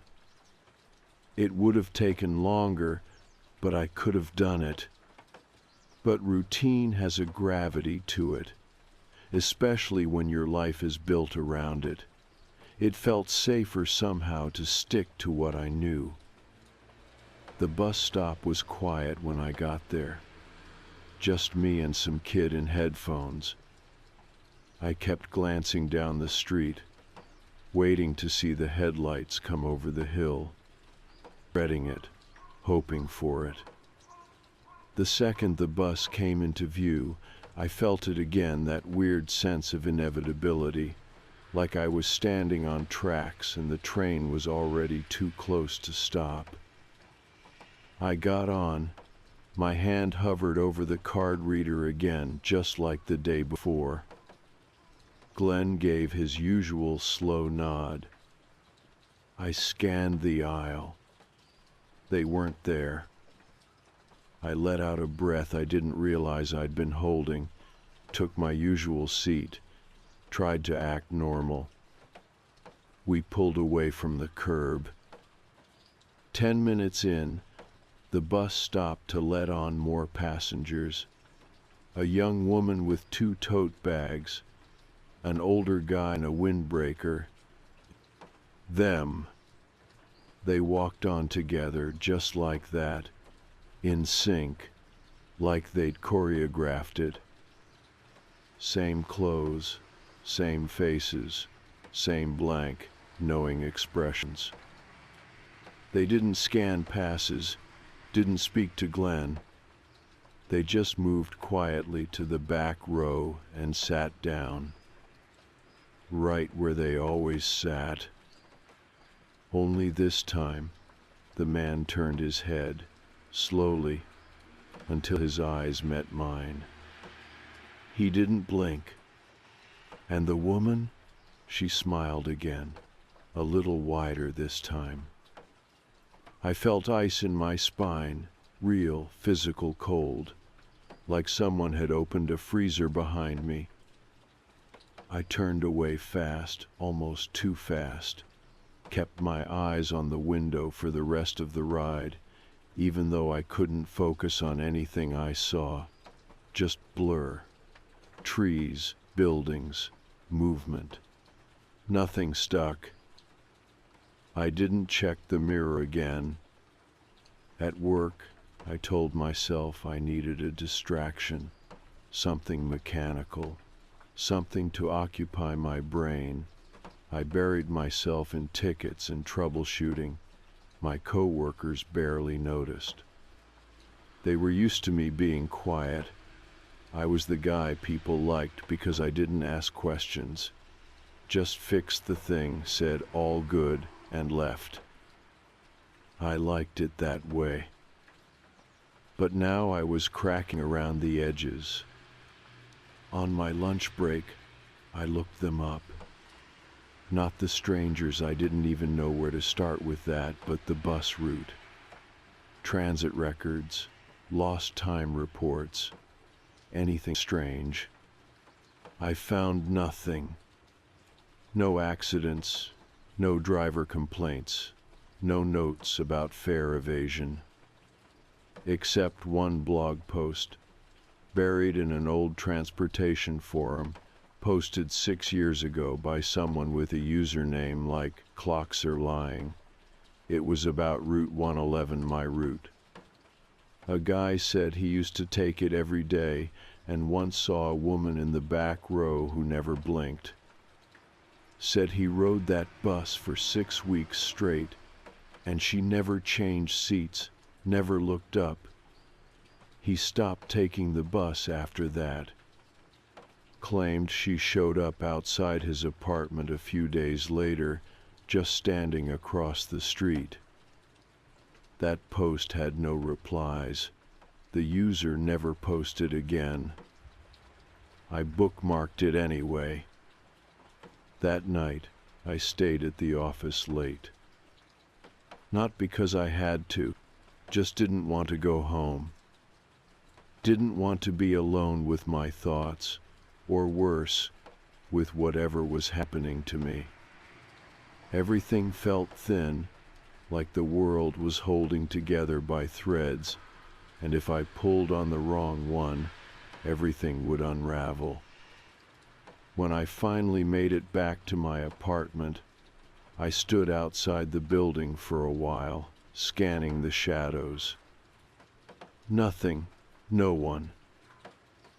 But when I got inside and flipped on the lights, there was a single item on the kitchen counter that hadn't been there that morning.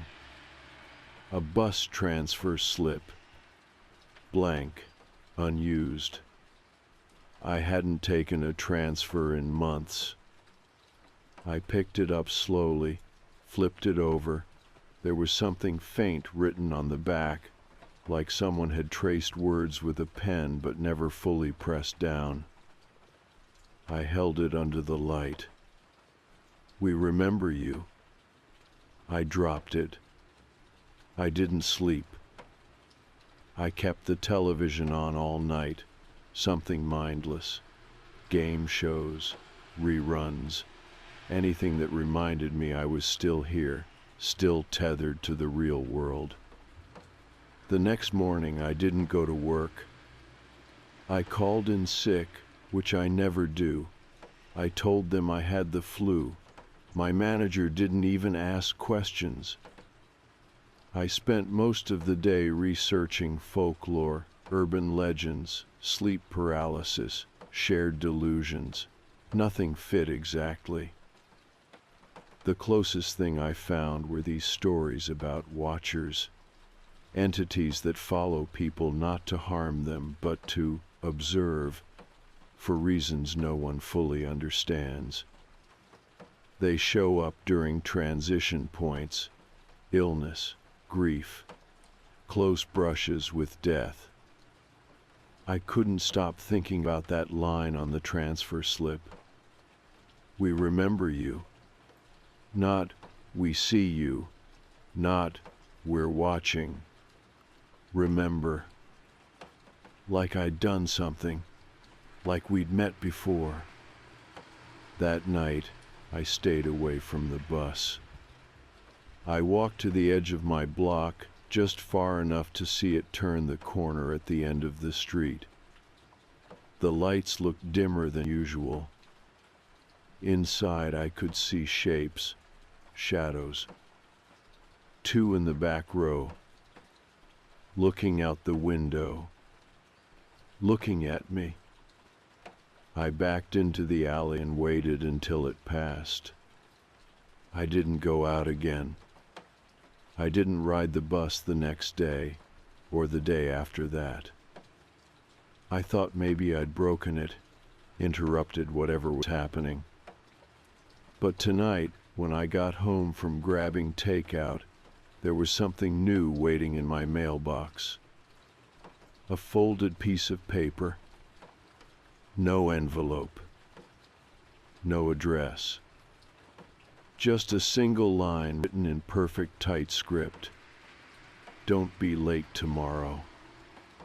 I read the note 5 times before I realized my hands were shaking.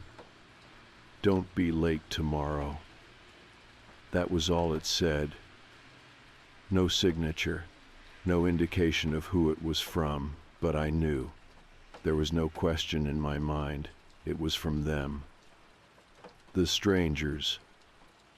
I held the paper up to the light, looking for something, impressions, watermarks, anything.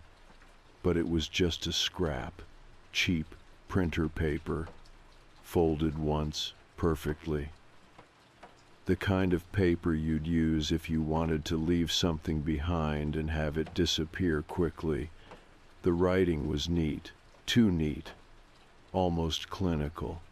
Every letter spaced, just so.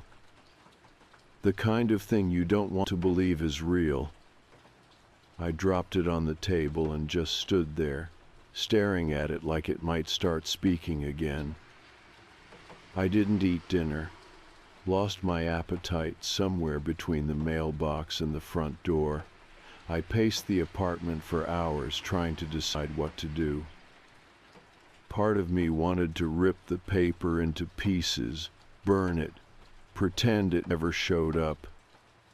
Another part knew better. This wasn't going away. I ended up stuffing the note into a drawer and turning every light in the apartment on. Saturday at the kitchen table until almost 3, wired and nauseous, wondering what the hell I had gotten myself into. Or maybe what had found me, because that's what it felt like. Not like I'd stumbled onto something, but like I'd been picked, selected, watched. I don't remember falling asleep, but I must have dozed off sometime just before dawn, because I jolted awake with that feeling like you're falling, like your body forgot where it was for a second.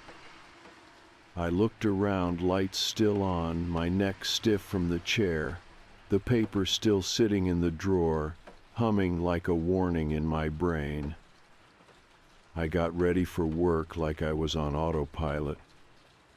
Showered, dressed, poured coffee I didn't drink. I walked to the stop because I couldn't not walk to the stop. I can't explain it. It was like I didn't have a choice anymore. Like the note had planted something in my spine, and now I was just following a script I didn't write. The bus was already there when I turned the corner. Waiting. Same route, same number, same everything. Except it felt different now, heavier. Glenn gave me the usual nod when I boarded. I looked at him harder this time, tried to see if he noticed anything weird, any flicker of acknowledgement, but he was just Glenn. Slightly annoyed expression, always somewhere else in his head. I scanned my pass, made myself walk forward, and of course they were there. Back row, perfect posture, same clothes, same expressions, like nothing had changed. But something had. Because this time, I didn't look away. I stared at them for a full 3 seconds as I passed. The man's lips twitched upward, barely. And the woman? She blinked. The first time I'd seen her blink. I sat down closer to the back than usual, not all the way, but far enough that I could hear them if they said anything, far enough that I could pretend I had control over how this played out. I lasted about 10 minutes before I looked again. Still there, still watching. But the weirdest part, nobody else reacted. No one even looked up. The usual guy who played Sudoku, the woman with the green travel mug, the teen with the half-zipped hoodie, not one of them noticed. It was like the strangers only existed for me. The rest of the ride blurred. Every time the bus hit a bump, I jumped. Every time the brakes squealed, my stomach twisted. It felt like I was riding towards something, not away from it. 2 stops before mine, something happened. The woman stood up. She didn't say anything. She just stood. And the man followed. They moved in perfect unison, like they were part of some old ballroom routine, gliding down the aisle as the bus pulled to a stop. But they didn't get off. They stopped right next to me. I felt every hair on my body stand up. I didn't look at them, but I could feel the air change the way it gets just before a thunderstorm breaks. Heavy, electric, off. Then softly, I heard her voice. "You've kept us waiting a long time." I turned my head slowly, too slowly, like I was underwater. She was looking right at me. Her eyes weren't blank now. They were knowing, cold and endless, like still water that runs deep enough to drown in. I opened my mouth, but nothing came out. "We were told you wouldn't notice us," she said, "that you weren't ready." The man didn't speak, just watched. "Ready for what?" I finally managed to whisper. The woman tilted her head, and the smallest frown pulled at the corners of her mouth. "To understand," she said. And then she walked past me, just like that. The man followed. They got off at the next stop. The doors hissed shut behind them. I sat frozen, unsure if I should follow, scream, run, do anything. Glenn looked at me in the rearview mirror. First time he'd really looked at me in years of riding this bus. "You all right back there?" he asked. I nodded. Lied. Of course I wasn't all right. I got off at my usual stop, but I didn't go into work. I walked around for hours just trying to feel my feet on the ground, trying to remind myself I was still real, still here. But I kept seeing their faces every time I blinked. That night, I checked the drawer where I'd hidden the note. There was something new beside it. A photograph. Old, weathered, curled at the edges like it had been sitting somewhere for years. It showed the inside of a bus, my bus. Empty, except for one figure in the second row on the left. Me. Looking out the window. And in the reflection, they were standing behind me. I didn't know what scared me more, that the photo existed or that I didn't remember it being taken. I turned it over, hoping for something, a date, a mark, anything that could explain how it ended up in my drawer. But it was blank, just aged cardboard, yellowing at the edges. It felt real. Heavy, textured. I ran my thumb across the image, half expecting it to smudge, to vanish like a dream when you try to write it down. It didn't. There I was in the second row, staring out the window with that same blank face I must wear every morning, and behind me, clear as day in the glass, stood the strangers. The man slightly behind the woman, both facing me, not smiling, just watching. I sat on the edge of the bed, holding the photo, feeling something strange start to bloom in my chest, not panic, not even dread anymore. Just this growing certainty that I wasn't driving the car anymore. That I hadn't been for a while.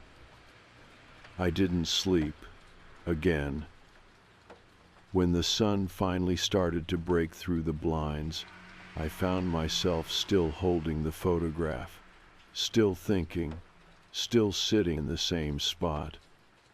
Like time had frozen around me, and I was the only thing left to feel it tick by.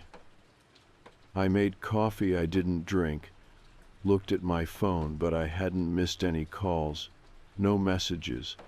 No one had noticed I'd been skipping work, or if they had, no one cared enough to reach out. I wasn't surprised.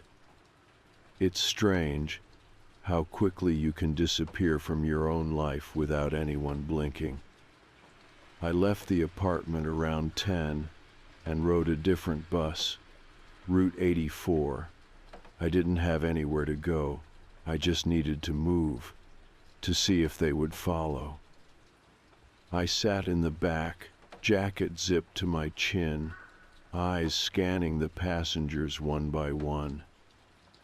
All normal, tired people, phones, coffee cups, no suits, no blank stares, no perfect postures.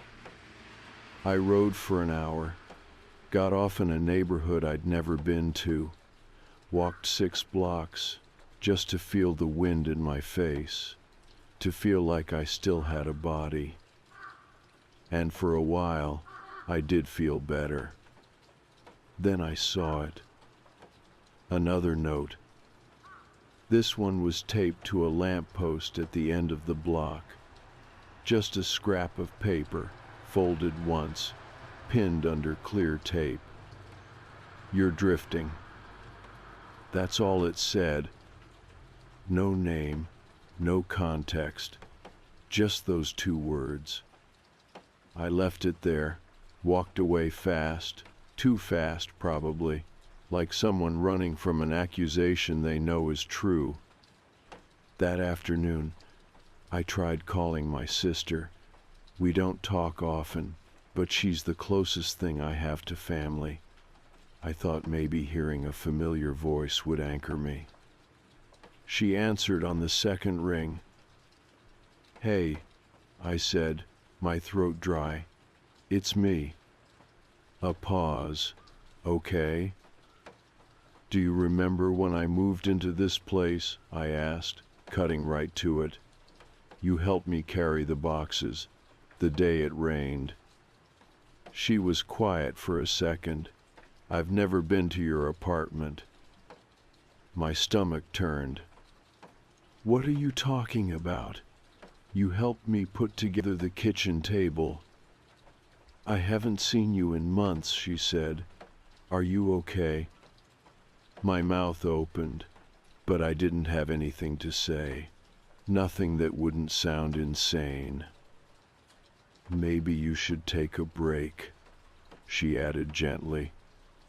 "Get some rest. Talk to someone." "I'm talking to you," I said, more bitterly than I meant to. She sighed. "I mean a professional, Nate." I hung up. I didn't want her voice in my head after that. I didn't want her doubt mixed in with mine. I knew what I'd lived.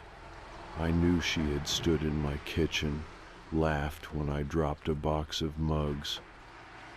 I remembered the thunder outside, the smell of wet cardboard, the takeout we ordered that night. I remembered it. But maybe no one else did. That's what they meant by drifting, wasn't it? The thought sat with me the rest of the day. I didn't go home. I wandered the city instead, riding different buses, slipping into coffee shops and bookstores just long enough to feel anonymous. But that feeling followed me, like a splinter under the skin, the idea that I was slowly becoming invisible, not to strangers but to people who should know me. By the time I got back to my apartment, it was almost midnight. The lights in the hallway were flickering. One was out entirely. I stood in front of my door for a long time, not touching the handle, just listening. Nothing, just the quiet buzz of electricity and the occasional creak of old floorboards. I let myself in. Everything looked normal, except for the photo. It was on the table again. Same image. But now, there was a second version of me in the reflection, standing next to the first one. And in this one, the strangers weren't looking at me anymore. They were looking at him. I stared at it, breath caught in my throat, heart thudding like I'd just run a mile. My hands trembled as I picked it up, turned it over. Same blank back. I sat down, photo in my lap, and whispered into the quiet room, "What do you want from me?" I didn't expect an answer, but I got one. A voice, clear, calm, low-spoken just behind my ear, but impossible to place. "You already know." I turned. Nothing, just my apartment, just the lamp on, the hum of the fridge. But I wasn't alone. I didn't sleep that night either. How could I? Somewhere out there, or maybe not out there anymore, were two people who had followed me for years, unnoticed, silent. And now, they were telling me the clock was winding down. I didn't know what it meant yet, but I believed them. For the first time, I truly believed them. And I think that was the moment things really started to change. I stopped taking the bus. I told myself that was the smart thing to do, that if they couldn't reach me there, maybe they'd forget. Maybe whatever this was would lose momentum. Maybe it was like gravity, it only pulled if I stayed in orbit. So I walked. Miles, in the cold, through alleys, along cracked sidewalks, through neighborhoods I'd never noticed before, even though I'd passed them 100 times. I told work I needed time off, and to my surprise, they didn't ask questions, just told me to feel better soon. Feel better. Like this was something a nap and vitamin D could fix. I wasn't sleeping, not really. I'd nod off for minutes at a time, then jolt awake convinced someone was in the room with me. The kind of sleep where you never really let go, where your body stays tense, like it knows something you don't. I started hearing them even when I was awake.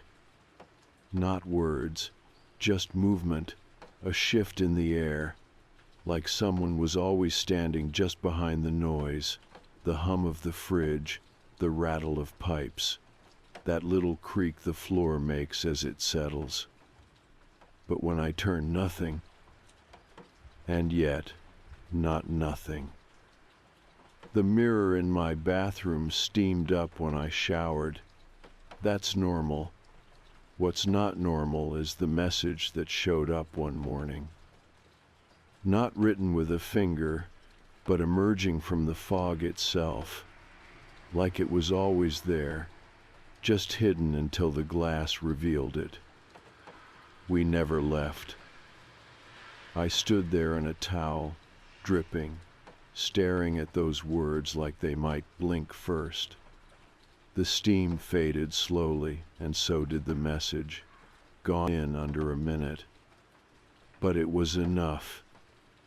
I started locking every window, leaving the lights on, putting salt across thresholds like I'd read in some old forum post, even though I didn't believe in any of it.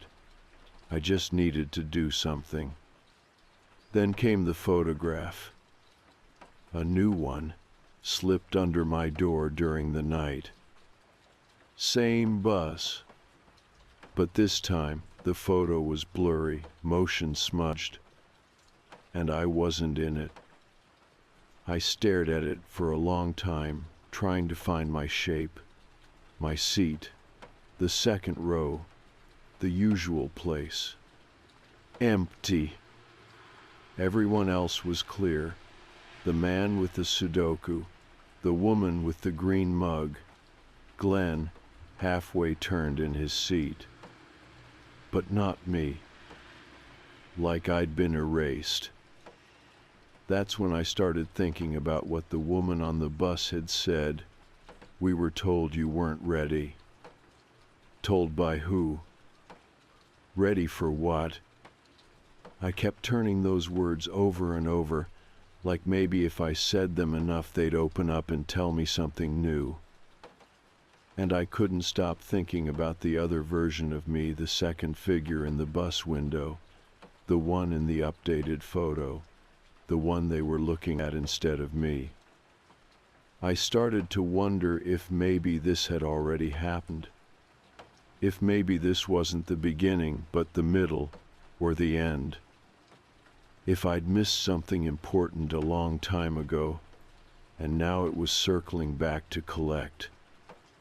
Late one night, when the silence felt heavier than usual, I pulled out my laptop and opened a blank document. I started writing everything down. Not because I thought anyone would believe me, but because I needed to pin it all to the ground, make it real, make it less likely that it was all just slipping through the cracks in my head. Halfway through, I looked up, and there was someone standing outside my window. Not at the window. Outside the building, on the sidewalk, 6 stories down. I couldn't make out a face, not clearly, but I could see the outline. Long coat, hat, Still, too still, like someone waiting for a cue. I closed the laptop and backed away slowly. I didn't sleep that night either. The next day, I made a choice. I went back to the bus. I needed to know. It felt like walking into a memory you know you've tried to forget. Everything looked the same, but sharper. Colors felt too bright, the air too dry. I stepped on board. Glenn gave his usual nod. They were already there. Of course they were. Same back row, same posture, same silence. But this time, I didn't sit near the front. I walked straight down the aisle and sat across from them. They didn't speak. Not right away. Just watched.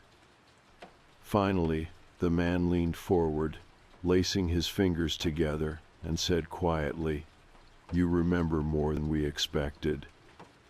I swallowed hard. My mouth was dry. "What are you?" The woman smiled, gently, not cruel, almost kind. Not what, when. I blinked. That doesn't make any sense. She nodded like she expected that response. You've seen pieces of it already. The reflections, the photos, the notes. The man added, "You thought they were warnings. Aren't they?" The woman shook her head. "They're reminders." I felt my stomach drop. Reminders of what? The bus slowed. A stop I didn't recognize. No one got on. No one got off. The man spoke again. "You died once already. Years ago. But it didn't stick." "What?" "You weren't ready," the woman said softly. "But you are now." The bus pulled away from the curb, and something shifted. It wasn't loud, it wasn't violent, but everything felt lighter, as if the whole world had just let out a breath I didn't know it was holding. I looked out the window. Nothing was familiar anymore. Not the buildings, not the streets, not the people walking by. Like we'd crossed into somewhere else entirely. I turned back to them. They were gone. The seats were empty. I was alone on the bus, except for Glenn. And when I looked up at him through the mirror, he was smiling.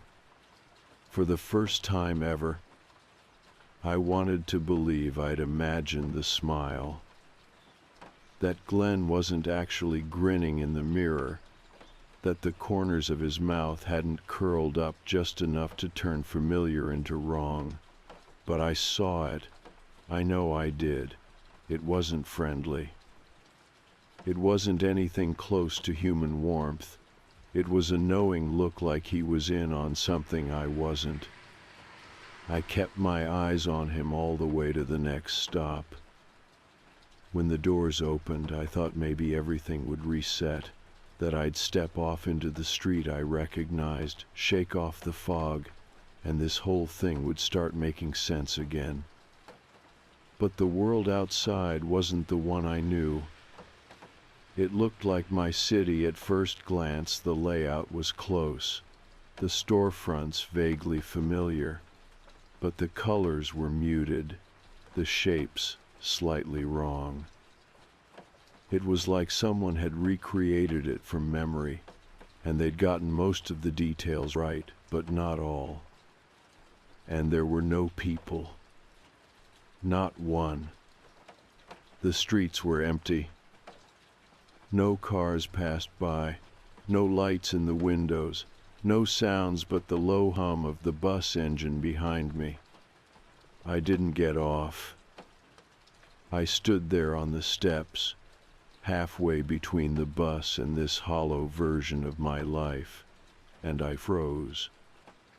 Something deep in me, something older than logic, told me that if I stepped into that silence, I wouldn't come back. So I stayed on. Glenn didn't say a word. He closed the doors and kept driving. I don't know how long we drove. It felt like time was unraveling, like minutes stopped meaning anything. Eventually, I worked up the nerve to speak. "What is this place?" Glenn didn't answer, not right away. Then, without taking his eyes off the road, he said, "You should have paid attention sooner." His voice was different. Not in pitch, in tone, detached, like he wasn't really in control of it. I sat back down, heart racing, hands clenched. I thought about everything that had happened up to now, the notes, the photos, the whispers, the reflection of a version of me that shouldn't exist. And that word, reminders. Of what? That I'm dead? That I was supposed to be? Number that didn't make sense. I was still breathing, still thinking, still here. But maybe that's the part I didn't understand. Maybe here was the problem.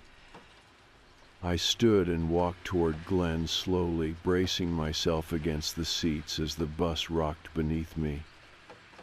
"What am I supposed to do?" I asked him. "Why me?" He didn't look at me. "You stepped off the path." "What does that mean?" "You were given more time," he said, "but you didn't use it." My throat tightened. More time for what? To remember. I stared at him, searching his profile for any hint of the man I used to see every morning. The quiet driver with one AirPod and a permanent frown.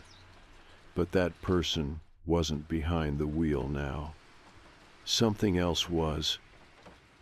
The bus turned onto a narrow road I'd never seen before. Tall trees flanked either side, leaning in close like they were eavesdropping. The branches scraped the windows, slow and deliberate, like fingers dragging along the glass. I looked down the aisle. The back row was no longer empty. The strangers were there again. But this time, they weren't looking at me.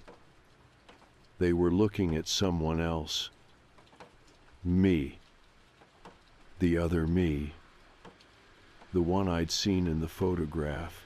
Same coat, same shoes, same tired eyes. He didn't move. Didn't blink. Just sat perfectly still in my usual seat, second row, left side by the window. And when he turned, slowly, to face me, I didn't see shock or confusion in his expression. I saw disappointment, like he'd expected more from me.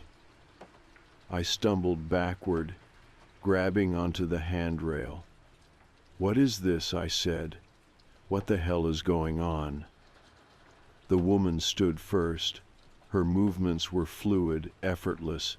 The man followed. They walked down the aisle without a sound. The other me stood as they reached his seat. He stepped aside for them, and they passed right through him. Not like ghosts, like mist parting around a stone. Then they turned to me. The woman spoke. "You've seen all the signs, heard all the warnings. We can't follow you forever." The man added, "We've kept your seat open." I shook my head. I didn't ask for this. I didn't. You stayed, the woman said gently. That was your answer. My legs felt weak.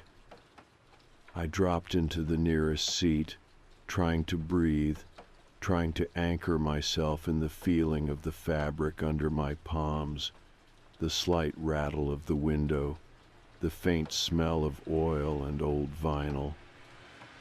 You still think this is about punishment, she said. It's not, I asked, my voice small. It's about resolution, the man said. For what? For what you did, the woman replied, and for what you refused to do after. I searched their faces for meaning, for memory, for anything I could latch onto, but there was nothing, just the heavy sense that the truth was there, inches away, but I didn't want to look directly at it. And that's when I remembered something. A moment I hadn't thought about in years. The intersection near 8th and Logan. The red light. The phone buzzing in the passenger seat. And the shadow that darted out into the road just as I looked down. The screech of tires. The silence afterward. The police said it wasn't my fault. No witnesses, no cameras. But I remembered now. The girl, 6, maybe 7, a red jacket, running after something, maybe a dog, maybe nothing. I never found out. I left. I didn't stop.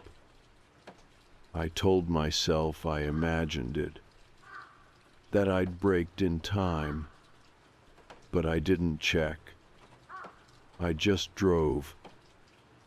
The strangers watched me quietly as it all came back, one sickening detail at a time. You were supposed to face it, the man said. But you buried it instead, the woman finished. I felt the bus slow. The trees parted. And in the distance, I saw another version of the city. But this one wasn't empty. People walked the streets. Cars moved. Lights blinked in windows. It looked like life. Normal, busy, indifferent life. The woman gestured toward it. You can still get off, she said. But not as the man you were. I looked down at my hands. They looked the same. But they weren't. I wasn't. And I knew, without being told, that if I stepped off this time, I wouldn't come back to the same world. Because the version of me who had ignored that moment, who had spent years pretending it hadn't happened, he was done. The next step was mine. The bus stopped. No sound, no hiss of air brakes, just a soft final stillness, the kind you feel more than here. I didn't move. Outside the window, life carried on.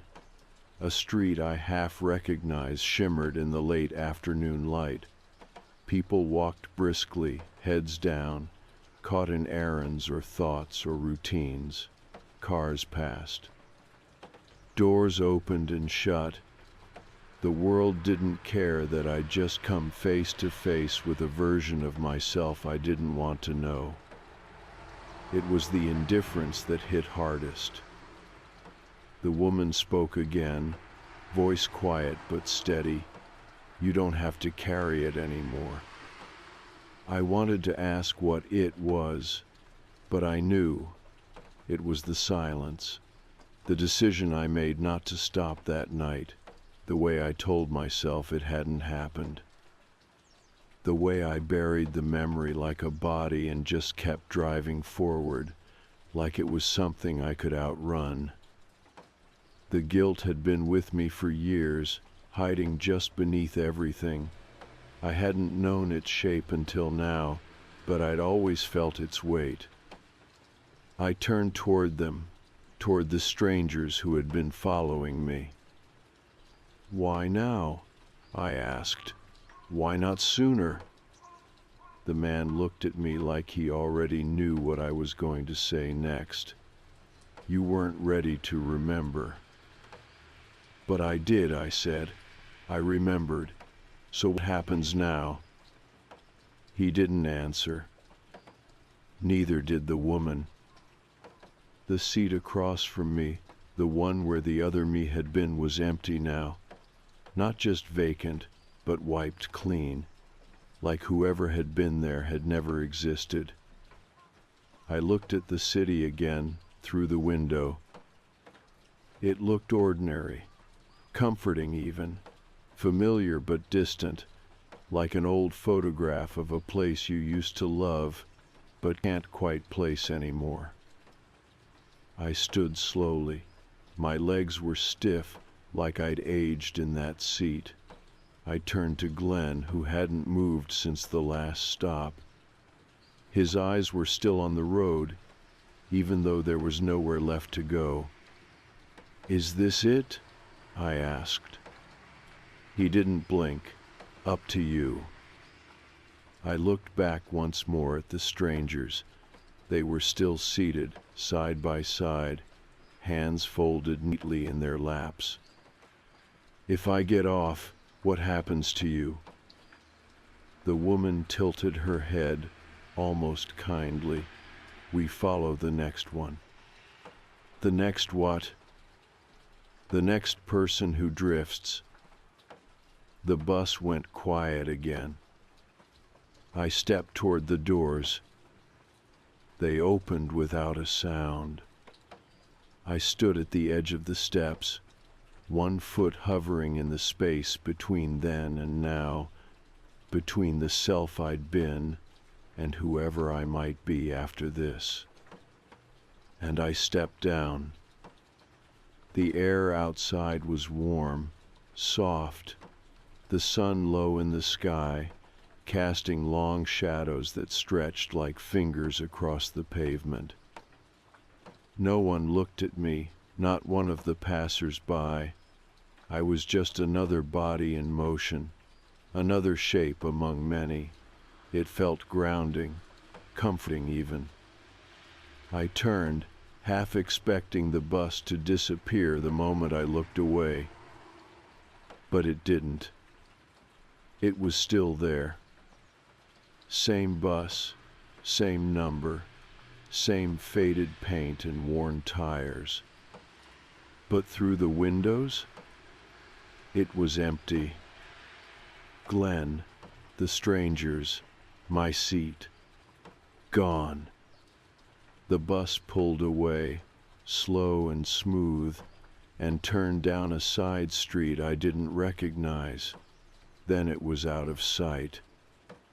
I stood on the sidewalk for a long time, let the city move around me. Eventually, I started walking. No plan, no direction, just forward. The sounds of the world came back slowly, horns in the distance, a dog barking, a teenager laughing into a phone. Life. I turned a corner and saw something strange. A church I recognized, but it wasn't where it should be. A coffee shop with a name I didn't remember, even though the inside looked familiar. My feet led me to a street I swore I knew, but none of the street signs matched. The world had been rebuilt, slightly, subtly, and I understood somehow that this wasn't the same place I'd left behind. It wasn't punishment. It wasn't exile. It was after. Not heaven, not hell. Just another version. One where the weight had shifted. I passed a small park. A group of kids played tag near the swings. A woman pushed a stroller. A man on a bench flipped through a paperback. Everything looked so normal it hurt. I sat down on a nearby bench and let the feeling wash over me. And then I saw her. A little girl standing near the jungle gym. Red jacket. Black shoes. Same height. Same dark hair tied in 2 neat braids. She was holding a stuffed dog, dirty, well-loved, just like the one I'd seen bounce into the street all those years ago. My chest tightened. She looked at me. Not long, just a glance. Then she turned and ran to join the others. I closed my eyes. When I opened them, she was gone. That night, I went home, or what felt like home. The key still worked. My name was still on the mailbox, but the apartment inside was different, brighter. Like someone had opened a few windows and aired out the ghosts. The photos on the wall were new. I didn't remember taking them, but they were mine. The kitchen table, the one I swore I built with my sister's help, was still there. But when I opened the drawer, I found a note tucked neatly inside. Just one sentence, written in clean, narrow handwriting. "You made it off the bus." I sat down, the note in my hand, and breathed deeply, fully. For the first time in years, whatever came next, I was ready. Because I had remembered, and because I had chosen to step down. The days after I got off the bus felt slow, but not in a bad way, not like before. It was the kind of slow you feel when you've been moving too fast for too long and you finally stop. Like your mind has to recalibrate to silence, like your body doesn't know what to do with peace. I'd never realized how much noise I had been carrying inside, around me, woven into every routine. I woke up the next morning to sunlight bleeding in through the blinds. No dreams, no whispers, just quiet. And for the first time in years, I didn't dread it. The city felt different now, but I'd accepted that. It wasn't mine exactly, but it wasn't foreign either. It was a version. A mirror held at just the right angle to show me what I'd missed. There were people who seemed familiar, but when I tried to place them, the memory would shift like sand in my hand. And I didn't chase it. I let it be.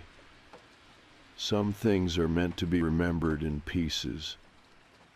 I started walking everywhere again, not to run from anything, but because I wanted to look, to really see. It's strange how easily you can pass through your life without noticing the details.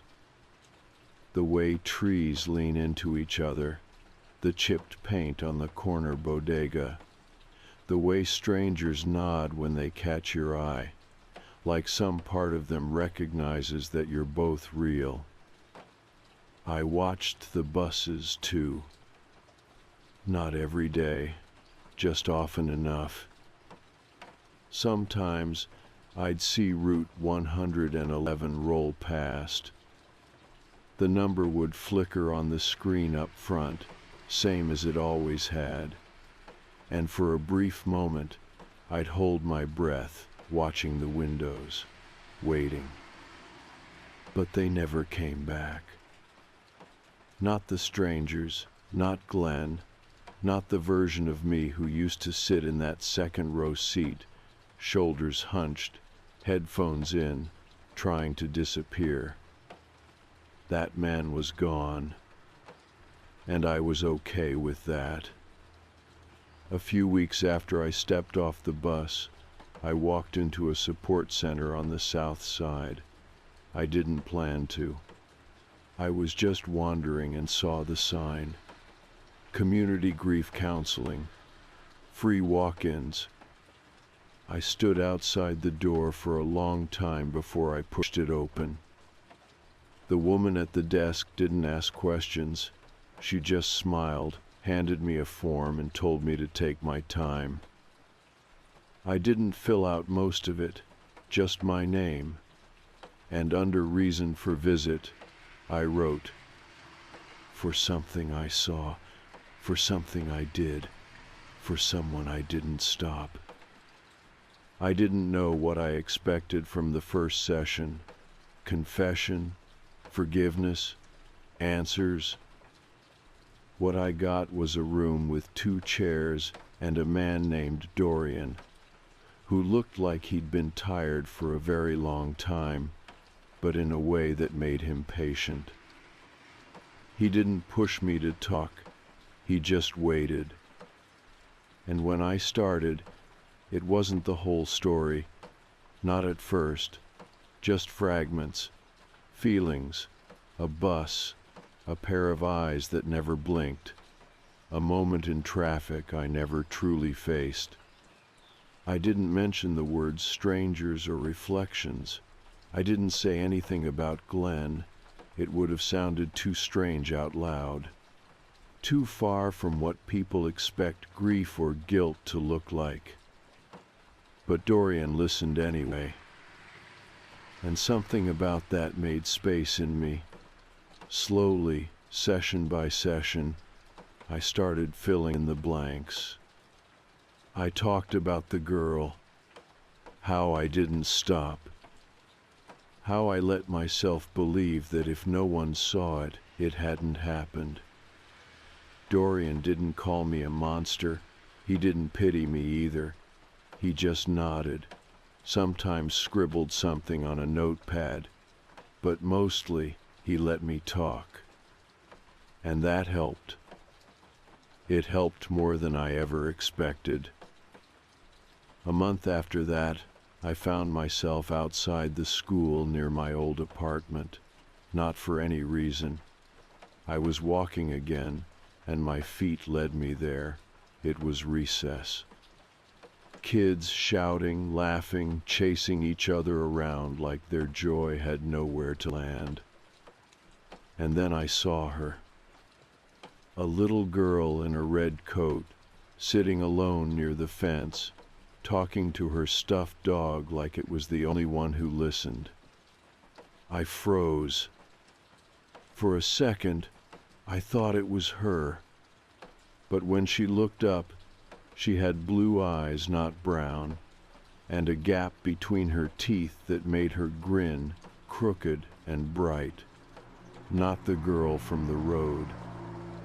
A different girl, but still someone. She waved. I hesitated, then waved back.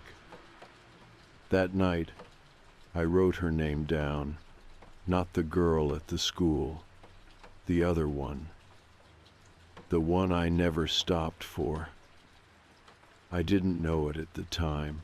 I never asked, never waited for sirens or names, but somehow I think I always knew. I wrote it down. I lit a candle, and I said it out loud. It didn't fix anything. It didn't bring her back, but it mattered. Saying it mattered. I think that's what the strangers were waiting for all along. Not fear, not regret, but acknowledgement. Some pain you can't bury, you're not supposed to. You're supposed to carry it, learn how to walk differently with it, how to talk through it, how to stop letting it shape your whole damn life. And eventually, how to set it down.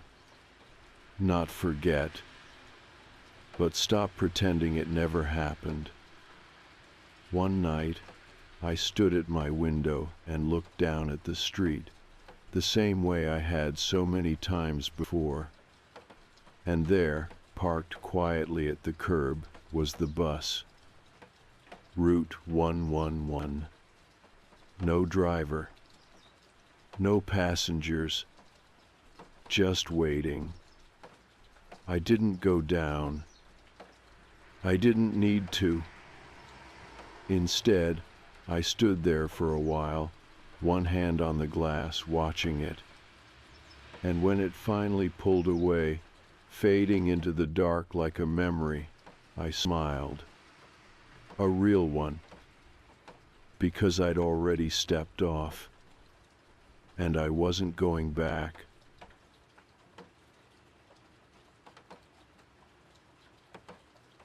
I've lived in the same neighborhood since I was a kid, and as long as I can remember, people talked about the old abandoned house at the end of Maple Street. The place always seemed out of place, dark, uninviting, surrounded by an overgrown lawn and covered in peeling paint. You could barely see it through the trees, but it was always there, just lurking at the edge of our otherwise pleasant community.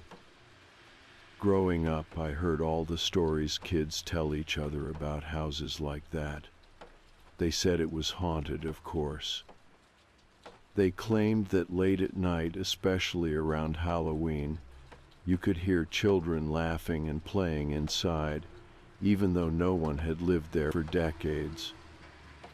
I always dismissed those tales, convinced they were just stories told to scare little kids or give teenagers an excuse to explore. But one Halloween night when I was 18, I finally decided to find out for myself. It wasn't my idea at first.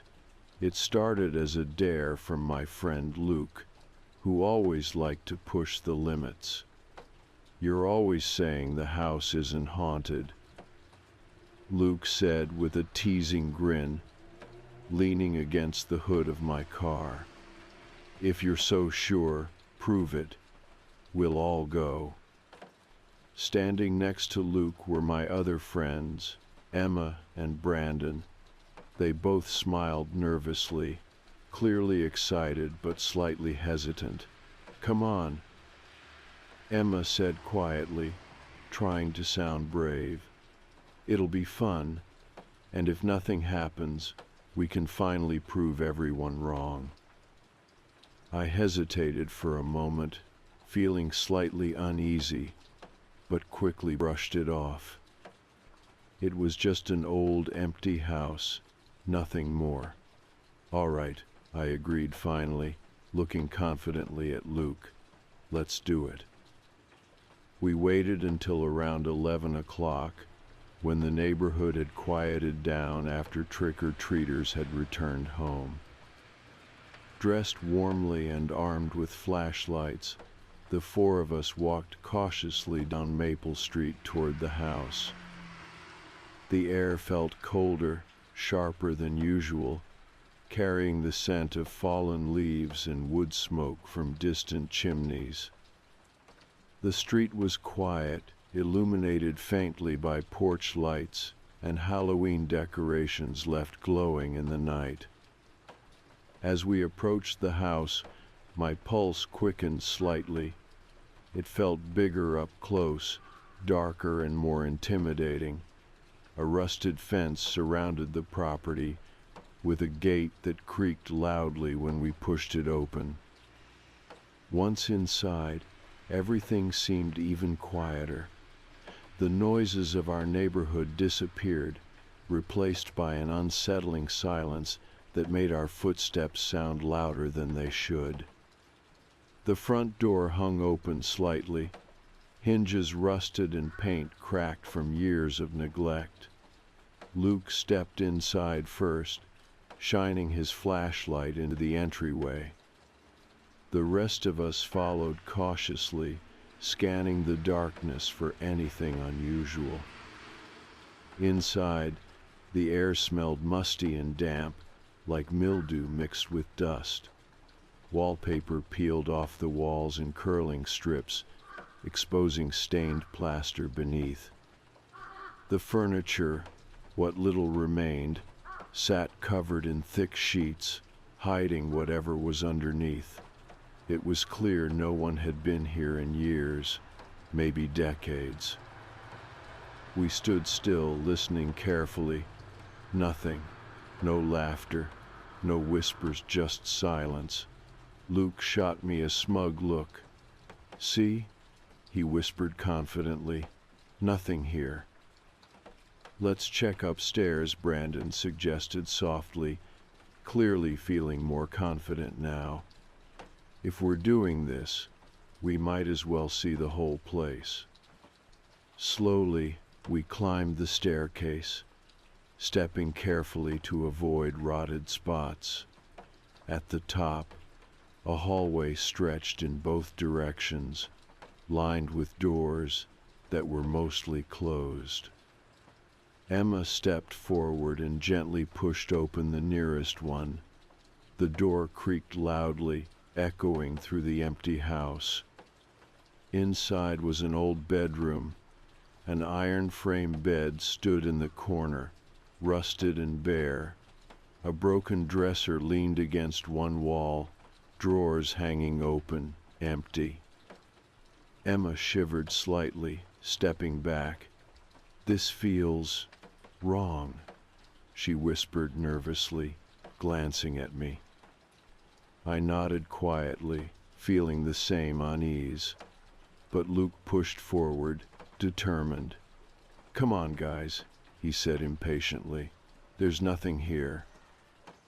We moved down the hallway, exploring each room carefully, finding nothing but dust and decay. Just as I was starting to feel relaxed, believing we'd proven our point, Emma stopped suddenly, raising her hand. "Listen," she whispered urgently. We froze, straining to hear what had caught her attention. For a moment, there was nothing but silence. Then, softly, faintly, I heard a quiet sound drifting toward us from somewhere above. Children's laughter, distant but clear, floated through the empty rooms. My blood ran cold. Luke turned pale, eyes wide. "Is someone up there?" Brandon whispered nervously, looking toward the attic stairs at the far end of the hallway. "Maybe it's just neighborhood kids," Luke offered weakly, his usual confidence wavering. Emma shook her head. "It's nearly midnight. Why would kids be playing up there now?" The laughter continued, quiet but unmistakable, floating down from above. Slowly, we moved toward the narrow attic stairs, our flashlight beams trembling slightly.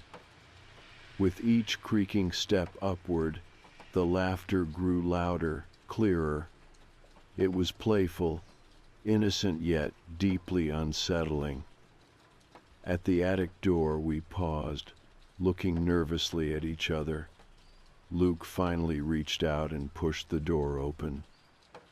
It swung inward slowly, revealing a large, shadowy attic filled with discarded furniture and boxes, all covered in thick dust and cobwebs. But the laughter had stopped abruptly. Now silence pressed around us again, heavier than before. My heart raced painfully as I scanned the darkness, feeling watched. "Hello?" Emma called softly, her voice shaking. "Is someone here?" No answer, only silence. Then, in the far corner of the attic, I noticed small figures standing motionless in the shadows. My throat tightened as fear surged through me. Luke shone his flashlight toward them, the beam shaking slightly. The figures were small, childlike silhouettes that stood completely still, facing us silently. We stepped back slowly, instinctively sensing danger. As we began turning away, ready to run, the laughter erupted again, but now it was louder, sharper, right behind us. We spun around, flashlights sweeping wildly. Nothing was there, only darkness. Panicked, we bolted from the attic, stumbling down the stairs and running through the house toward the front door. The laughter followed us, echoing through the empty rooms, playful yet terrifying. It chased us until we burst out into the yard, gasping for breath, hearts pounding. We didn't stop running until we reached the safety of the street, away from the house and its hidden secrets. Only then did we turn back, looking at the darkened building that stood silently in the night, as if nothing had happened at all. But we knew differently. Something was there, hidden within its walls. Something that had watched us, laughed at us, and made itself known. And now, I finally believed. In the days that followed our encounter in the abandoned house, the four of us tried our best to forget about what had happened. But that proved nearly impossible. Each of us dealt with it differently. Luke insisted it had been some kind of prank or misunderstanding. Brandon didn't talk much about it at all, quietly avoiding the subject whenever it came up. Emma and I, however, couldn't let it go. The experience had shaken us deeply, lingering in our thoughts constantly. A few weeks later, Emma called me late one evening. Her voice sounded nervous and hesitant. "Can we talk? It's about the house," she said softly. "Of course," I replied, sensing something was wrong. "What's going on?" Emma paused, seeming unsure how to continue. "Have you gone past the house since that night?" she finally asked. "Only once or twice," I admitted, "but never close. It gives me a weird feeling now." She exhaled slowly, sounding relieved. I felt the same. "I went by it yesterday," she said carefully. "It was daytime, so I figured it would be fine. But when I walked past, I thought I saw someone standing in one of the upstairs windows." I felt a chill go through me. "Like who?" I asked quietly, already knowing the answer wouldn't be good. "I'm not sure," Emma replied, her voice shaky. "It looked small, like a child. At first, I thought it was just a reflection or shadow, but it moved. It stepped back, like it didn't want me to see it. I didn't say anything at first, processing what she'd said. The same unease I'd felt that night returned, making my chest tight. "Did you tell Luke or Brandon?" I asked eventually. Emma sighed softly. "I mentioned it to Luke, but he just laughed it off. He thinks I'm imagining things." Brandon seemed nervous and changed the subject immediately. "We need to figure out what's happening there," I finally said, feeling both dread and determination. "If someone's inside, maybe they need help." Emma hesitated. "Are you saying we should go back?" I didn't answer right away. The thought terrified me, but it also felt wrong to ignore it. What if someone was hiding inside, maybe lost or scared? As frightening as it sounded, I knew Emma was right. "Maybe we should," I replied slowly, "but not at night, and not just the two of us." Emma agreed, relief evident in her voice. "Okay, tomorrow afternoon?" "Yeah," I said. though uncertainty lingered. I'll call Luke and Brandon again. The next day, Luke reluctantly agreed to join us, and Brandon, after some convincing, also decided to come along. None of us seemed thrilled about revisiting the house, but knowing we wouldn't be alone provided some comfort. We met at the corner of Maple Street around 3 o'clock.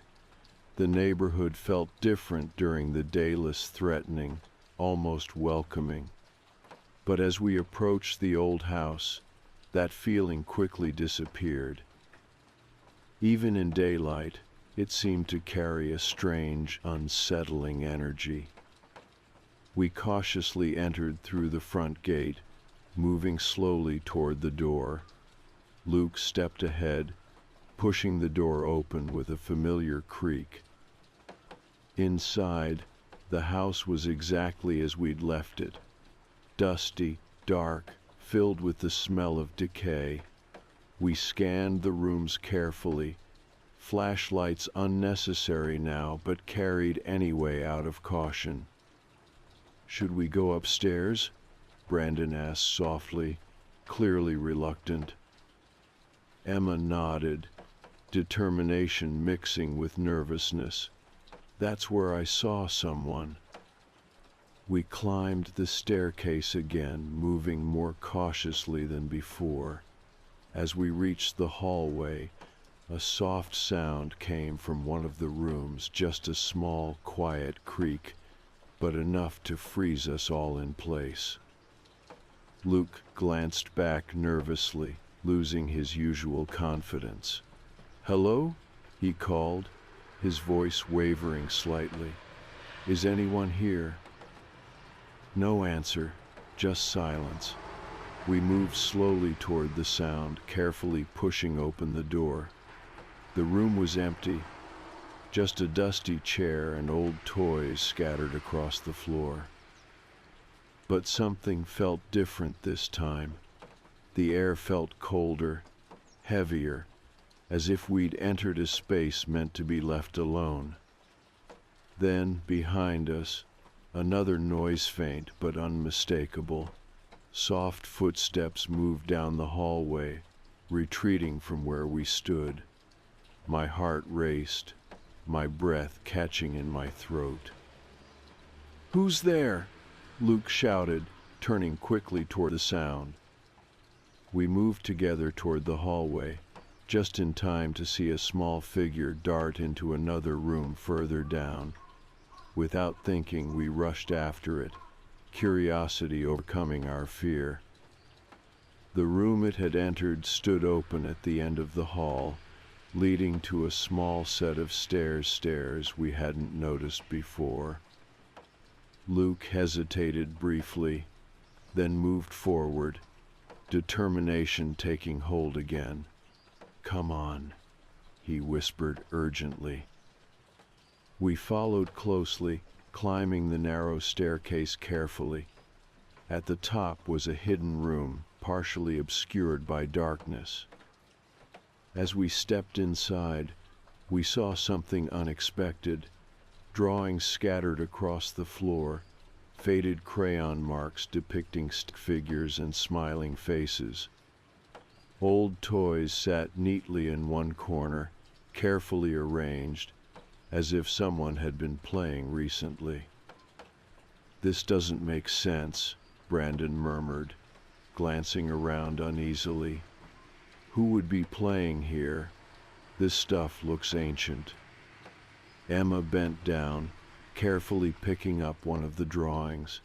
It depicted 4 stick figures holding hands, standing outside a house that looked eerily similar to this one. Beneath it, scribbled in messy handwriting, were 4 names. Emma's face turned pale as she read them aloud softly. Luke, Brandon, Emma, and me. A chill swept through the room. How was that possible? Who had drawn this, and when? "Someone's messing with us," Luke whispered. voice strained with uncertainty. Then, from the room below, laughter drifted upward again, clear, distinct, unmistakably children's laughter. We froze, fear gripping us tightly. The sound grew louder, echoing gently, surrounding us completely. It wasn't playful anymore. Now it felt almost mocking, as if amused by our confusion. "Let's get out," I said urgently, my voice shaking. "Now." We quickly moved toward the stairs, the laughter still ringing clearly around us.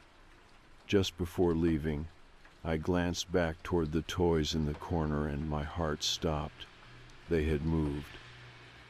No longer neatly arranged, they now lay scattered randomly across the floor. We stumbled down the stairs, rushing from the room and back down the hallway. The laughter continued, following us closely, echoing in the walls. Finally, bursting out the front door into daylight again, we stood panting, shaking, unable to speak. Eventually, Luke broke the silence, eyes wide and frightened. "That wasn't someone messing with us," he said quietly, finally convinced. "Something's really wrong with this place." We knew he was right. What we had just experienced wasn't a prank or imagination, it was something real, something we couldn't explain. As we walked away from the house again, each of us felt its presence behind us, silently watching, waiting for us to return. We didn't look back, afraid of what we might see. But deep down, we knew this wasn't over yet. The house had shown us something we couldn't ignore, something we couldn't easily forget. And now, it seemed unwilling to let us go. After the second visit to the old house, none of us talked much for a while. We tried to pretend life could just go back to normal, that we could forget the laughter, the drawings, and the strange figure we'd seen. But something had shifted. Whatever we had awakened in that house wasn't easily ignored, and as much as we tried to deny it, we all felt it.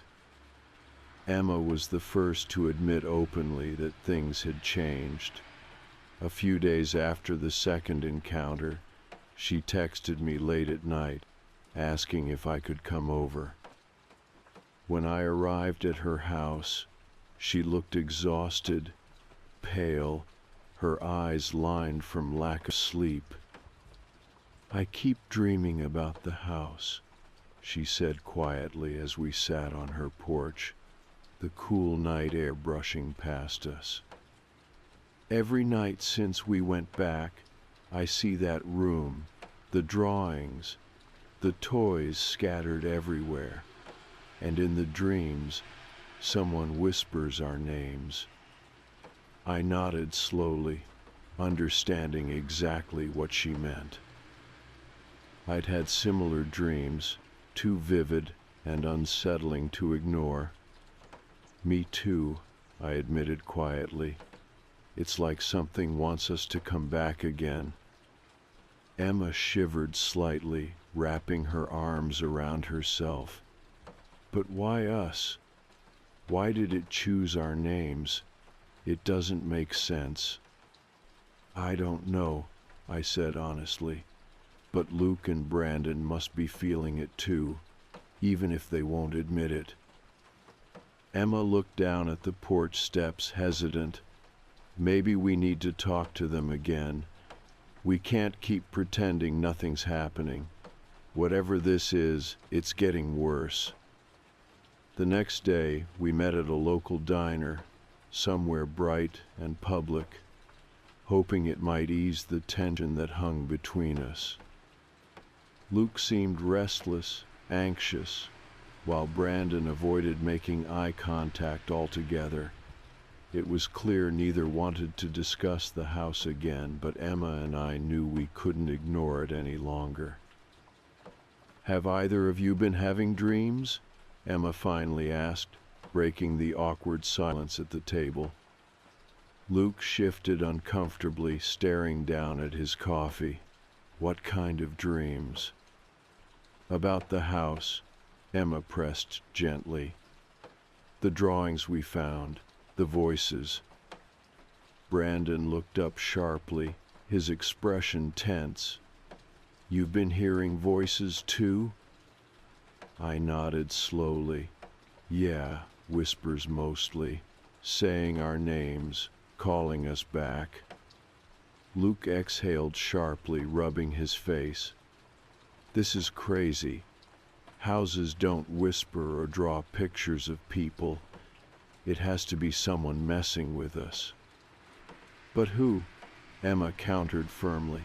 "No one even knew we were going there. And who would spend time arranging old toys and making drawings of us as kids? That doesn't even make sense." Luke shook his head, visibly struggling. "Maybe it's just a weird coincidence." "You don't believe that," I said quietly, meeting his gaze. "We all saw and heard the same thing. It's not a coincidence." Brandon spoke up suddenly, his voice shaky but determined. "I think we disturbed something we weren't supposed to see." "What do you mean?" Emma asked gently, leaning forward slightly.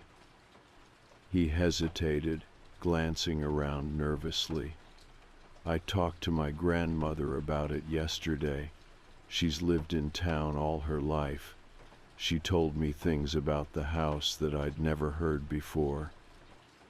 We leaned closer, listening intently. Brandon took a deep breath before continuing. "Years ago, long before we were born, a family lived there, a mother, father, and their 2 children. One night there was a fire. The parents got out, but the kids didn't make it." A heavy silence settled over the table. Emma's eyes widened, her face pale. Luke stared blankly, disbelief fading into reluctant understanding. Brandon continued slowly, his voice quiet but firm. "My grandmother said people started hearing laughter from the house soon after. They thought it was grief playing tricks on them, but the stories never stopped. Eventually, everyone just avoided the place." Luke sat back, visibly shaken. "Why haven't we heard that story before?" Brandon shrugged. "People stopped talking about it openly years ago. It became something they whispered privately, something best left alone." Emma glanced nervously around the table. "So, what if they're trying to reach us, the kids who died? Maybe they just want someone to know they're still there." I considered Emma's words carefully. It sounded possible, yet deeply unsettling. If the children had died tragically, their presence might linger, confused or lost, unable to move on. Luke rubbed his face, clearly uncomfortable with the idea. "So, what are we supposed to do? We can't just keep going back there." Emma nodded gently, her voice soft but determined. "Maybe we don't have to keep going back. Maybe we just need to acknowledge them, let them know we understand." Brandon shifted uneasily. "How do we do that?" "We can try going there once more," Emma suggested hesitantly. "But this time, with respect. We go together, say something kind, let them know we're sorry for what happened. Maybe that'll give them peace." The idea frightened me, yet it also felt strangely right. We'd entered the house out of curiosity and disbelief, but maybe if we returned differently, respectfully, the spirits, if that's what they were, would find peace. Luke sighed deeply, clearly conflicted. I don't want to do this, but I'll go, only because I want this to be over. We agreed to return one final time, to confront whatever awaited us in that house openly, honestly, and respectfully. The next afternoon, we stood once again outside the old, abandoned home, feeling the familiar unease return, but this time we approached slowly, deliberately, speaking softly as we stepped inside. "Hello," Emma said gently, her voice clear and calm. "We know you're here, and we're sorry for what happened to you." We stood silently, listening. Nothing at first, just quiet emptiness. Then very softly, we heard the faintest hint of laughter again. This time, it didn't feel frightening. It felt almost welcoming, gentle, relieved somehow. As we stood there, something shifted within the house. The heaviness we'd felt before lifted gradually, replaced by calm. A gentle warmth filled the air, as though someone had finally understood our intentions. Emma spoke again, carefully choosing her words. "You can rest now. You don't have to stay here. We're sorry no one helped you before." We waited quietly, feeling the peaceful silence settle around us. The house no longer seemed threatening or mysterious, it just felt empty, sad, a place once filled with life, now quietly waiting to be forgotten. Eventually, we stepped outside again, back into daylight. For the first time, we didn't feel watched or followed.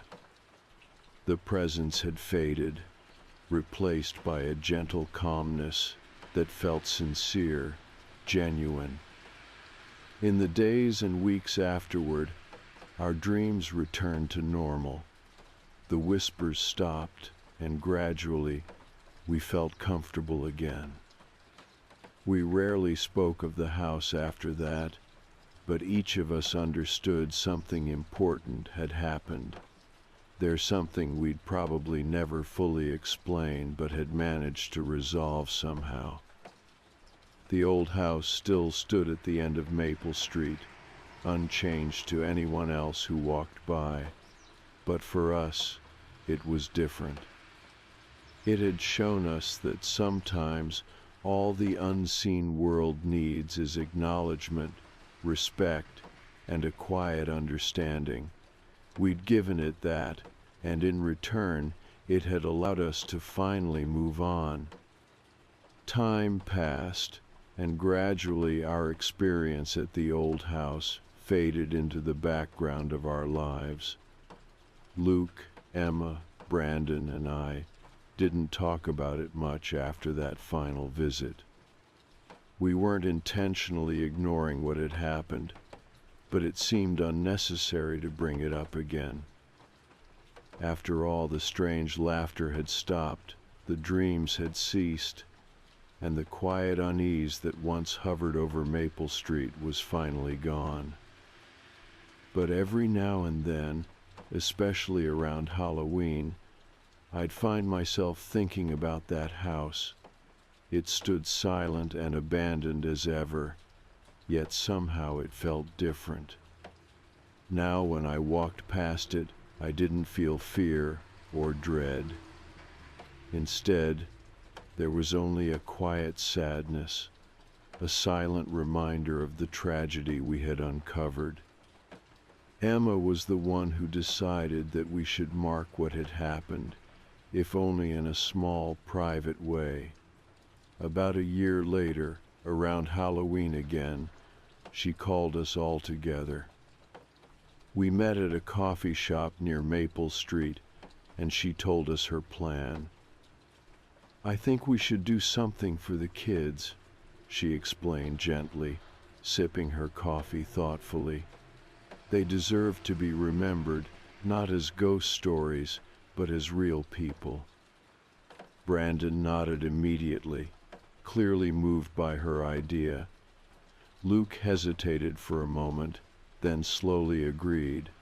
Deep down, we all knew it was the right thing to do. The next morning, we gathered outside the house one final time. Emma brought flower simple, white daisy sand. We carefully placed them at the front porch, near the broken steps. For a moment, none of us spoke.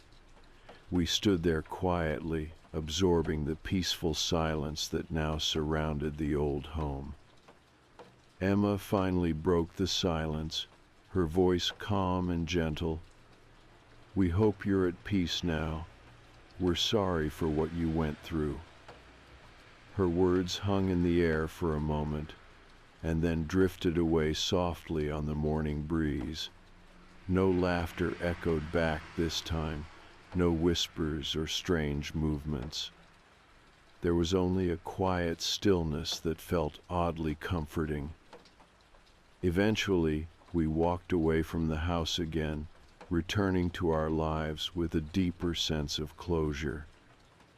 From that day onward, the house no longer felt haunted or menacing. It was just an old, forgotten home where a sad event had once happened, but where peace had finally returned.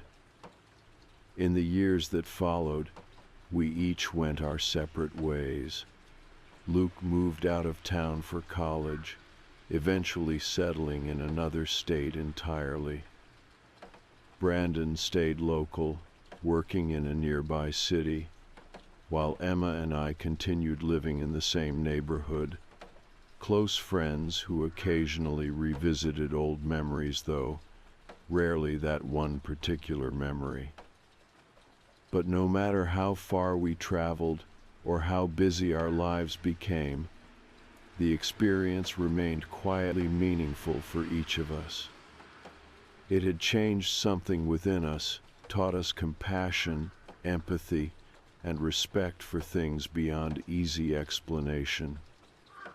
It also taught us not to dismiss the stories we once shrugged off as mere legend stories that sometimes held deeper truths.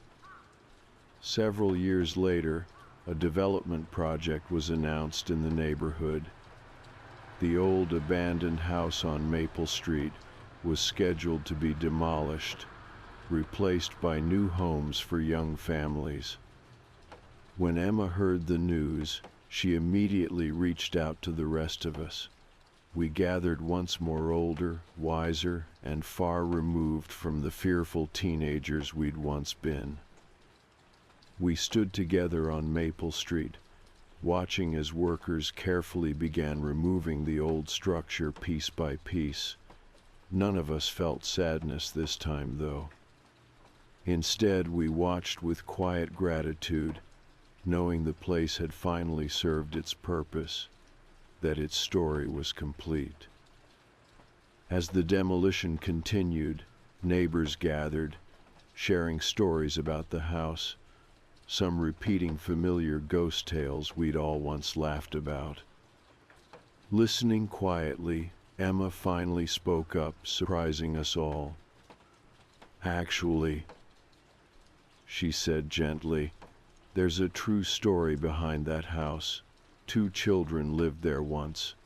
They passed away in a fire many years ago. We should remember them, not just the spooky stories." People around us nodded thoughtfully, the mood shifting from curiosity to quiet respect. Luke squeezed Emma's shoulder gently, and Brandon smiled faintly, clearly moved. For a moment, it felt as though the neighborhood finally understood what we had learned all those years ago, that beneath the legends and ghostly whispers, real people had lived and suffered, and deserved to be remembered. After the house was completely removed, a small community park was built on the site. Families moved into new homes nearby, and life returned to Maple Street, lively and cheerful again. But tucked away in the park, near a small bench under a newly planted oak tree, Emma arranged for a simple plaque to be placed. It read, "In memory of two young souls who left this world too soon, but who are not forgotten." Every now and then, especially around autumn when leaves fell and pumpkins lined porches again, we'd visit the park together. Sitting quietly by the plaque, we'd talk about our lives, our families, and occasionally about the strange night that had once frightened us deeply, yet taught us something valuable. We knew we'd probably never fully understand everything we experienced. Were there truly spirits trapped in that house? Or had we simply encountered echoes of the past, somehow preserved by tragedy and loneliness? The answers didn't matter much to us anymore. What mattered was that we'd faced something difficult together and emerged stronger, wiser, and more compassionate. We'd learned to look beyond fear, beyond the chilling laughter and unsettling whispers, to the truth beneath it all, that everyone, even those we can no longer see or fully understand, deserves kindness and acknowledgement. In time, we all started families of our own.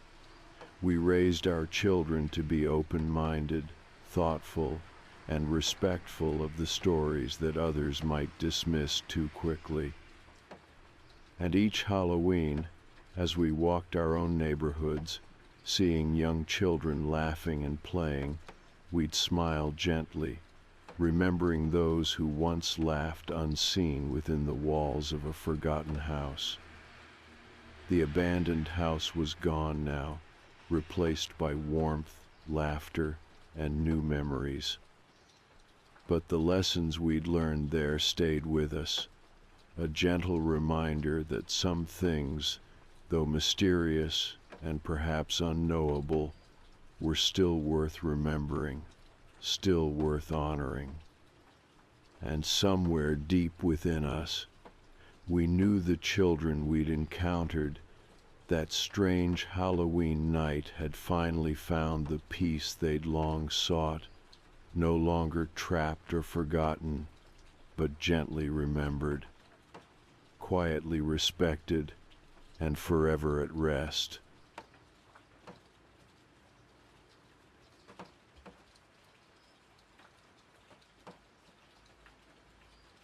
All right, I don't even know where to start, because I feel like I'm losing my mind.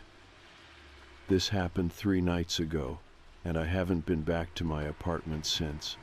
I don't know if I should call the cops, or if I'm just being paranoid, but something is wrong. It started last week when I found a Craigslist listing for a free couch. I know that sounds sketchy, but hear me out. I'm a broke college student, and my current couch is practically disintegrating. So when I saw an ad for a decent-looking couch in my area, I jumped on it. The guy who posted it responded almost immediately, way too eager to give it away. He didn't even ask for money or help moving. Just said, "I'll bring it over tonight. What's your address?" That should have been a red flag, right? But I was too excited about the free couch to care. Later that night, around 9 p.m., an old pickup truck pulled up in front of my apartment.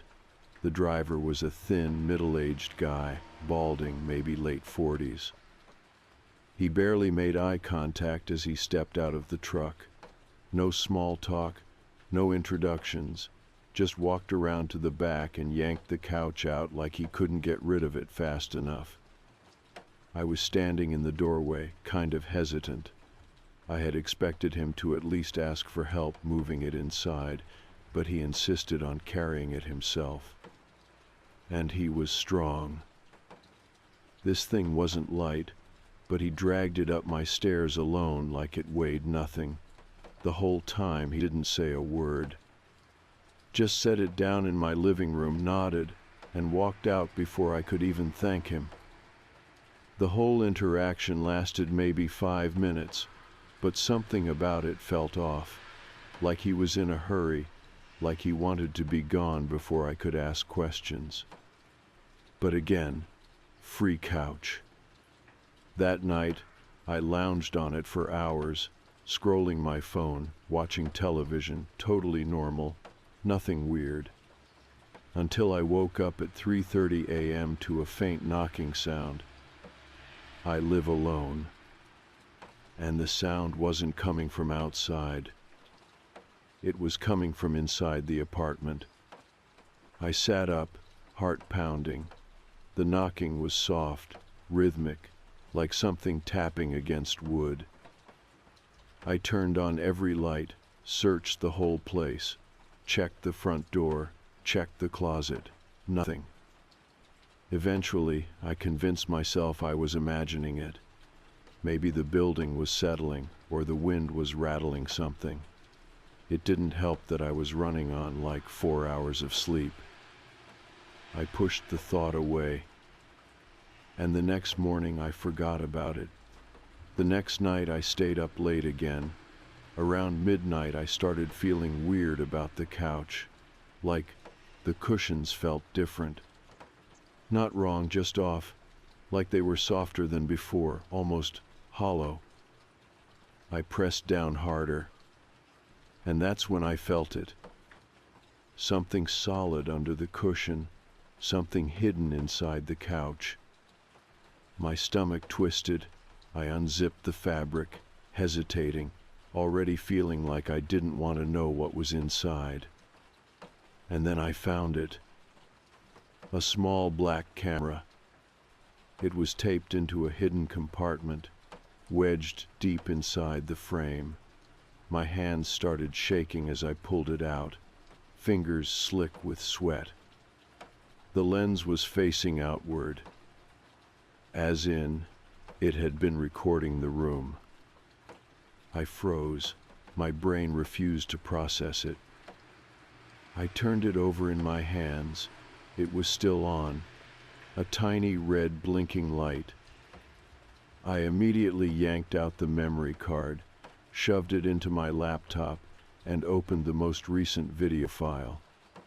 The footage was from the night before. It showed my own apartment, my own living room, me sitting on the couch, scrolling my phone, totally oblivious. I felt sick. But then the footage kept going. At 3:46 a.m., I saw myself asleep in my bedroom. The room was dark. Everything was still. And then, the fabric of the couch moved.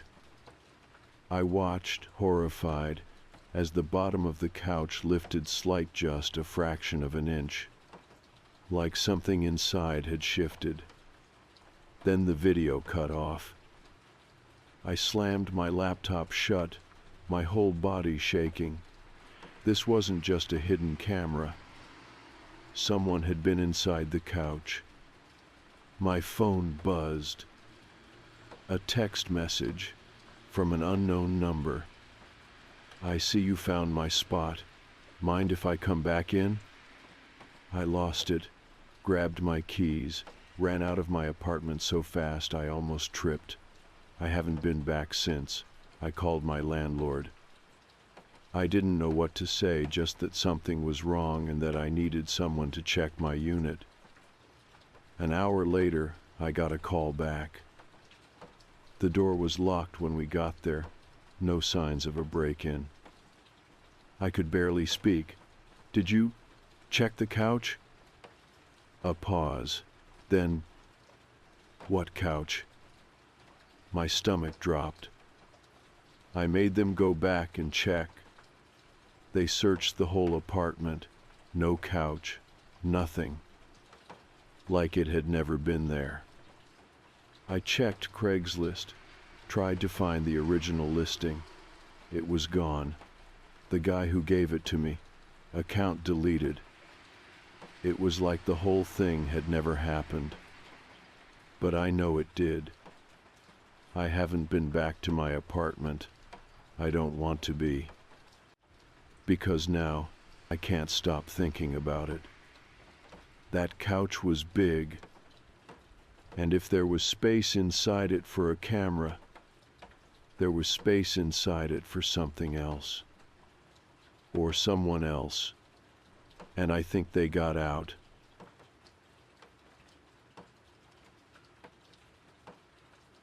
I get sleep paralysis a few times a year. It's been happening since I was a teenager. If you've never had it, imagine waking up fully aware of your surroundings, but your body won't move. You try to lift your arms, wiggle your fingers, scream for help, but nothing happens. And of course, there's always the figure. Not everyone sees something during sleep paralysis, but I always do. It's never detailed, just a shadowy shape standing somewhere in my room, watching me. A trick of the brain, I guess. A hallucination caused by the half-dream state I'm trapped in. It's terrifying, sure, but I've learned to deal with it. I tell myself it isn't real. I tell myself it will pass. And eventually, it always does. At least it used to. The last few months, it's been happening more often.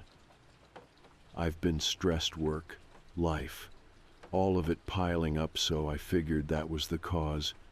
I'd wake up frozen, my chest heavy, my brain caught between dreams and reality. Same old, except something changed. The first time I noticed it, I woke up around 3 a.m. I could tell immediately that it was happening again. The familiar pressure on my chest, the stiffness in my limbs. My brain was screaming at my body to move, to break free, but I couldn't even twitch a finger. My room looked normal in the dim glow of my nightlight. And then, like always, I saw the figure. It was in the corner of the room, near my dresser. The usual shadow dark, blurry, no real details, just a presence. I told myself what I always do. It's not real. It's not real. It's not. Then I noticed something. The shape was different this time. It wasn't just a shadowy blob. It was taller, more solid, and it was facing me. My heart started pounding even though my body was still completely frozen. I tried to squeeze my eyes shut, but I couldn't. The paralysis wouldn't let me. So I just lay there, trapped in my own body, staring at the dark figure in the corner. Something felt off about it. It wasn't shifting or flickering like usual. It wasn't some dark mass fading in and out of my vision. It was just standing there, still, watching. Eventually, the paralysis faded. My fingers twitched, my breathing slowed, and I was able to move again. I sat up fast, gasping, my heart still hammering in my chest. I grabbed my phone, turned on the flashlight, and scanned the corner of the room. Nothing. Of course there was nothing. Just my dresser, my laundry basket, and the same empty space I had stared at 1,000 times before. I laughed a little, a nervous, exhausted sound, and rubbed my eyes. Jesus, I muttered. That one was bad. I told myself it was just another hallucination. I told myself it was nothing to be scared of. But deep down, something felt wrong. I just didn't know why yet. A week passed before it happened again. I was starting to think maybe that last episode had just been a one-off. Sleep paralysis is unpredictable. It can happen twice in a week or once every few months. No pattern, no real reason. But then, one night, I woke up. Same as before. Frozen, trapped. I knew the drill. I lay there, waiting for it to pass, telling myself not to panic. Then my eyes drifted to the corner of the room, and he was there. Not just a shadow this time. Not a vague, shifting shape. A man. I could see him. Not clearly, was still mostly in darkness, but he was standing closer than last time. I could make out a body, shoulders, a head. He wasn't moving. Just standing there, facing my bed. Watching. My skin crawled. This was different. I had seen shadows before, sure, but not like this. Not something that looked so real. I couldn't move. I couldn't blink. My breathing was slow, shallow, like my body was trying not to draw attention to itself. I wanted to squeeze my eyes shut. I wanted to wake up. Then, he took a step forward. A noise caught in my throat, but no sound came out. He had never moved before.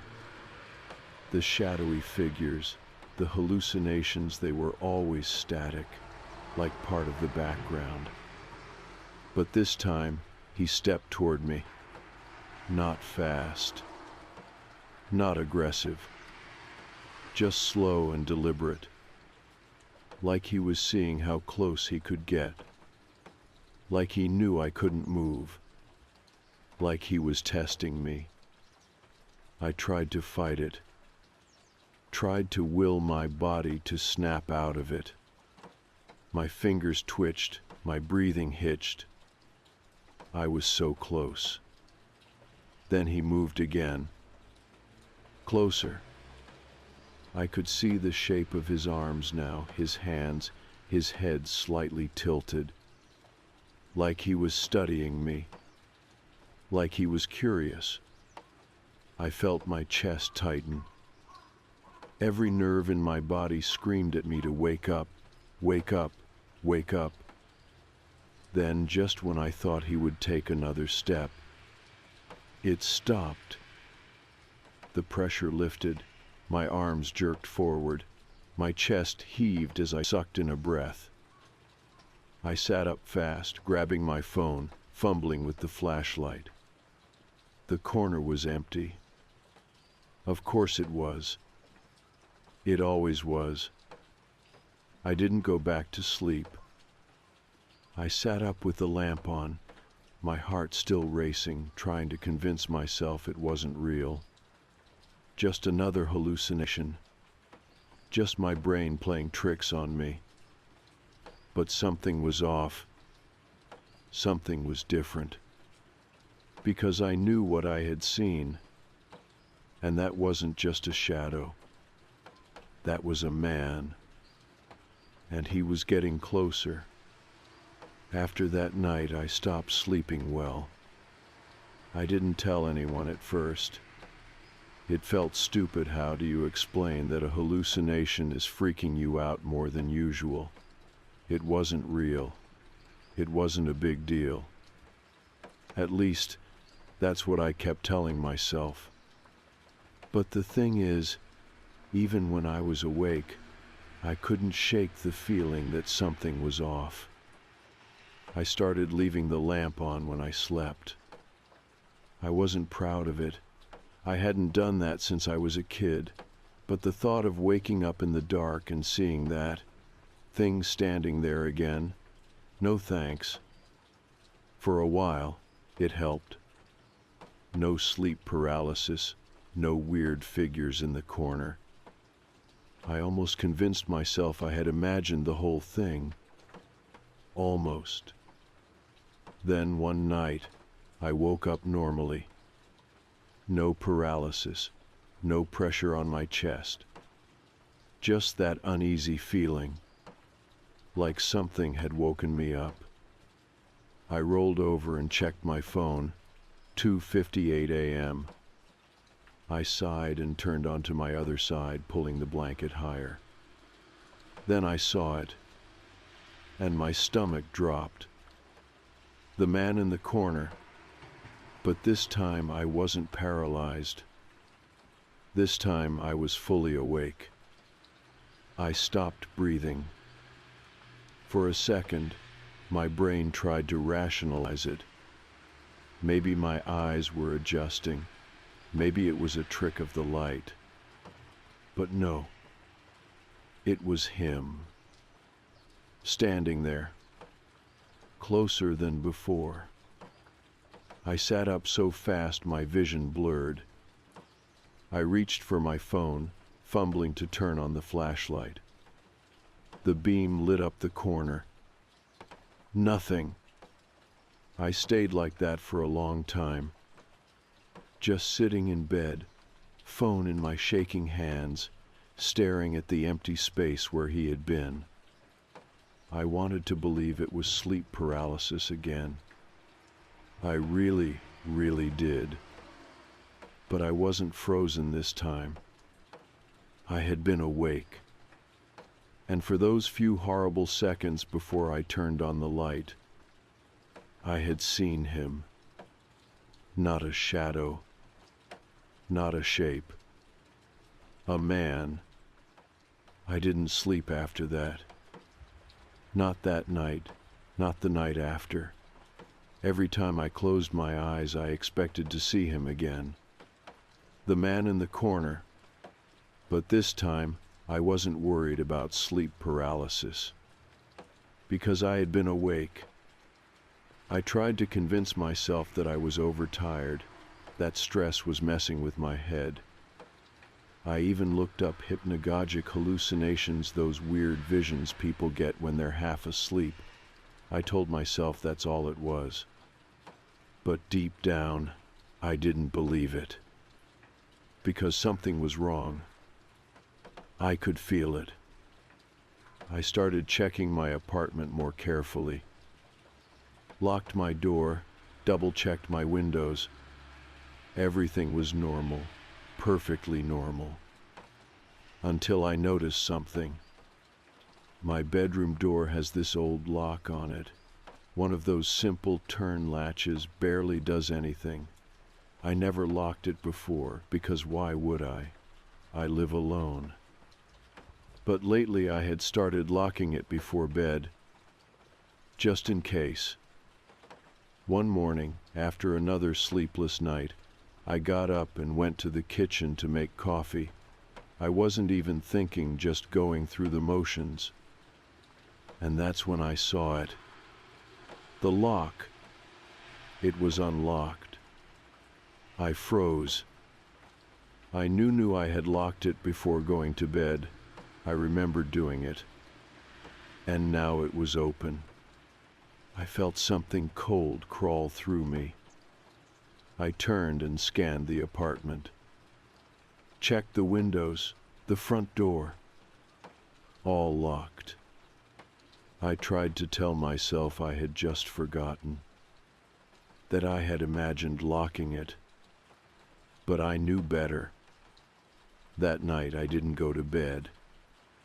I sat on the couch, lights on, watching my bedroom door like it might move on its own. By 3 a.m., I was exhausted. My head was nodding, my body begging for sleep. Then I heard it. A noise. Soft, deliberate. From inside my bedroom. I went completely still. I wasn't even breathing. The sound came again. A slow, creaking shift, like someone shifting their weight on the floorboards. I didn't move, didn't blink, didn't even look away from the door. I should have called the police. I should have done anything but what I did next. I stood up, and I opened the door. The room was empty. For a second, I thought I had imagined it. Then my eyes flicked to the closet.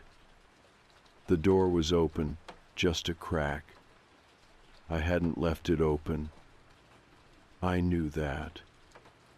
I swallowed hard. My body felt like it didn't belong to me anymore. Every instinct was screaming at me to run, to leave, to get out of that apartment and never come back.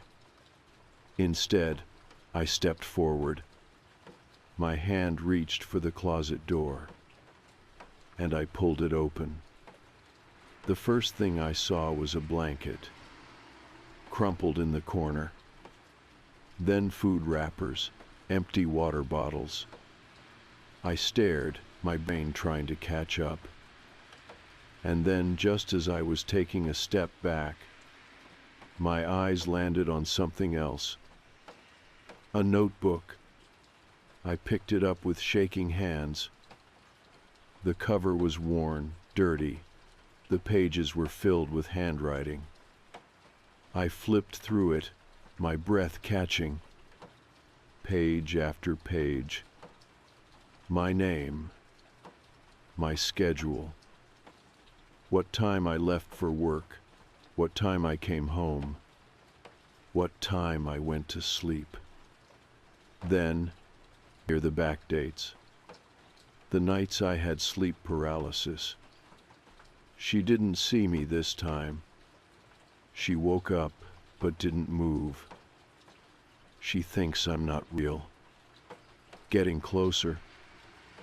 The notebook slipped from my hands. I stumbled backward, slamming into the dresser. My breath came in sharp, panicked gasps.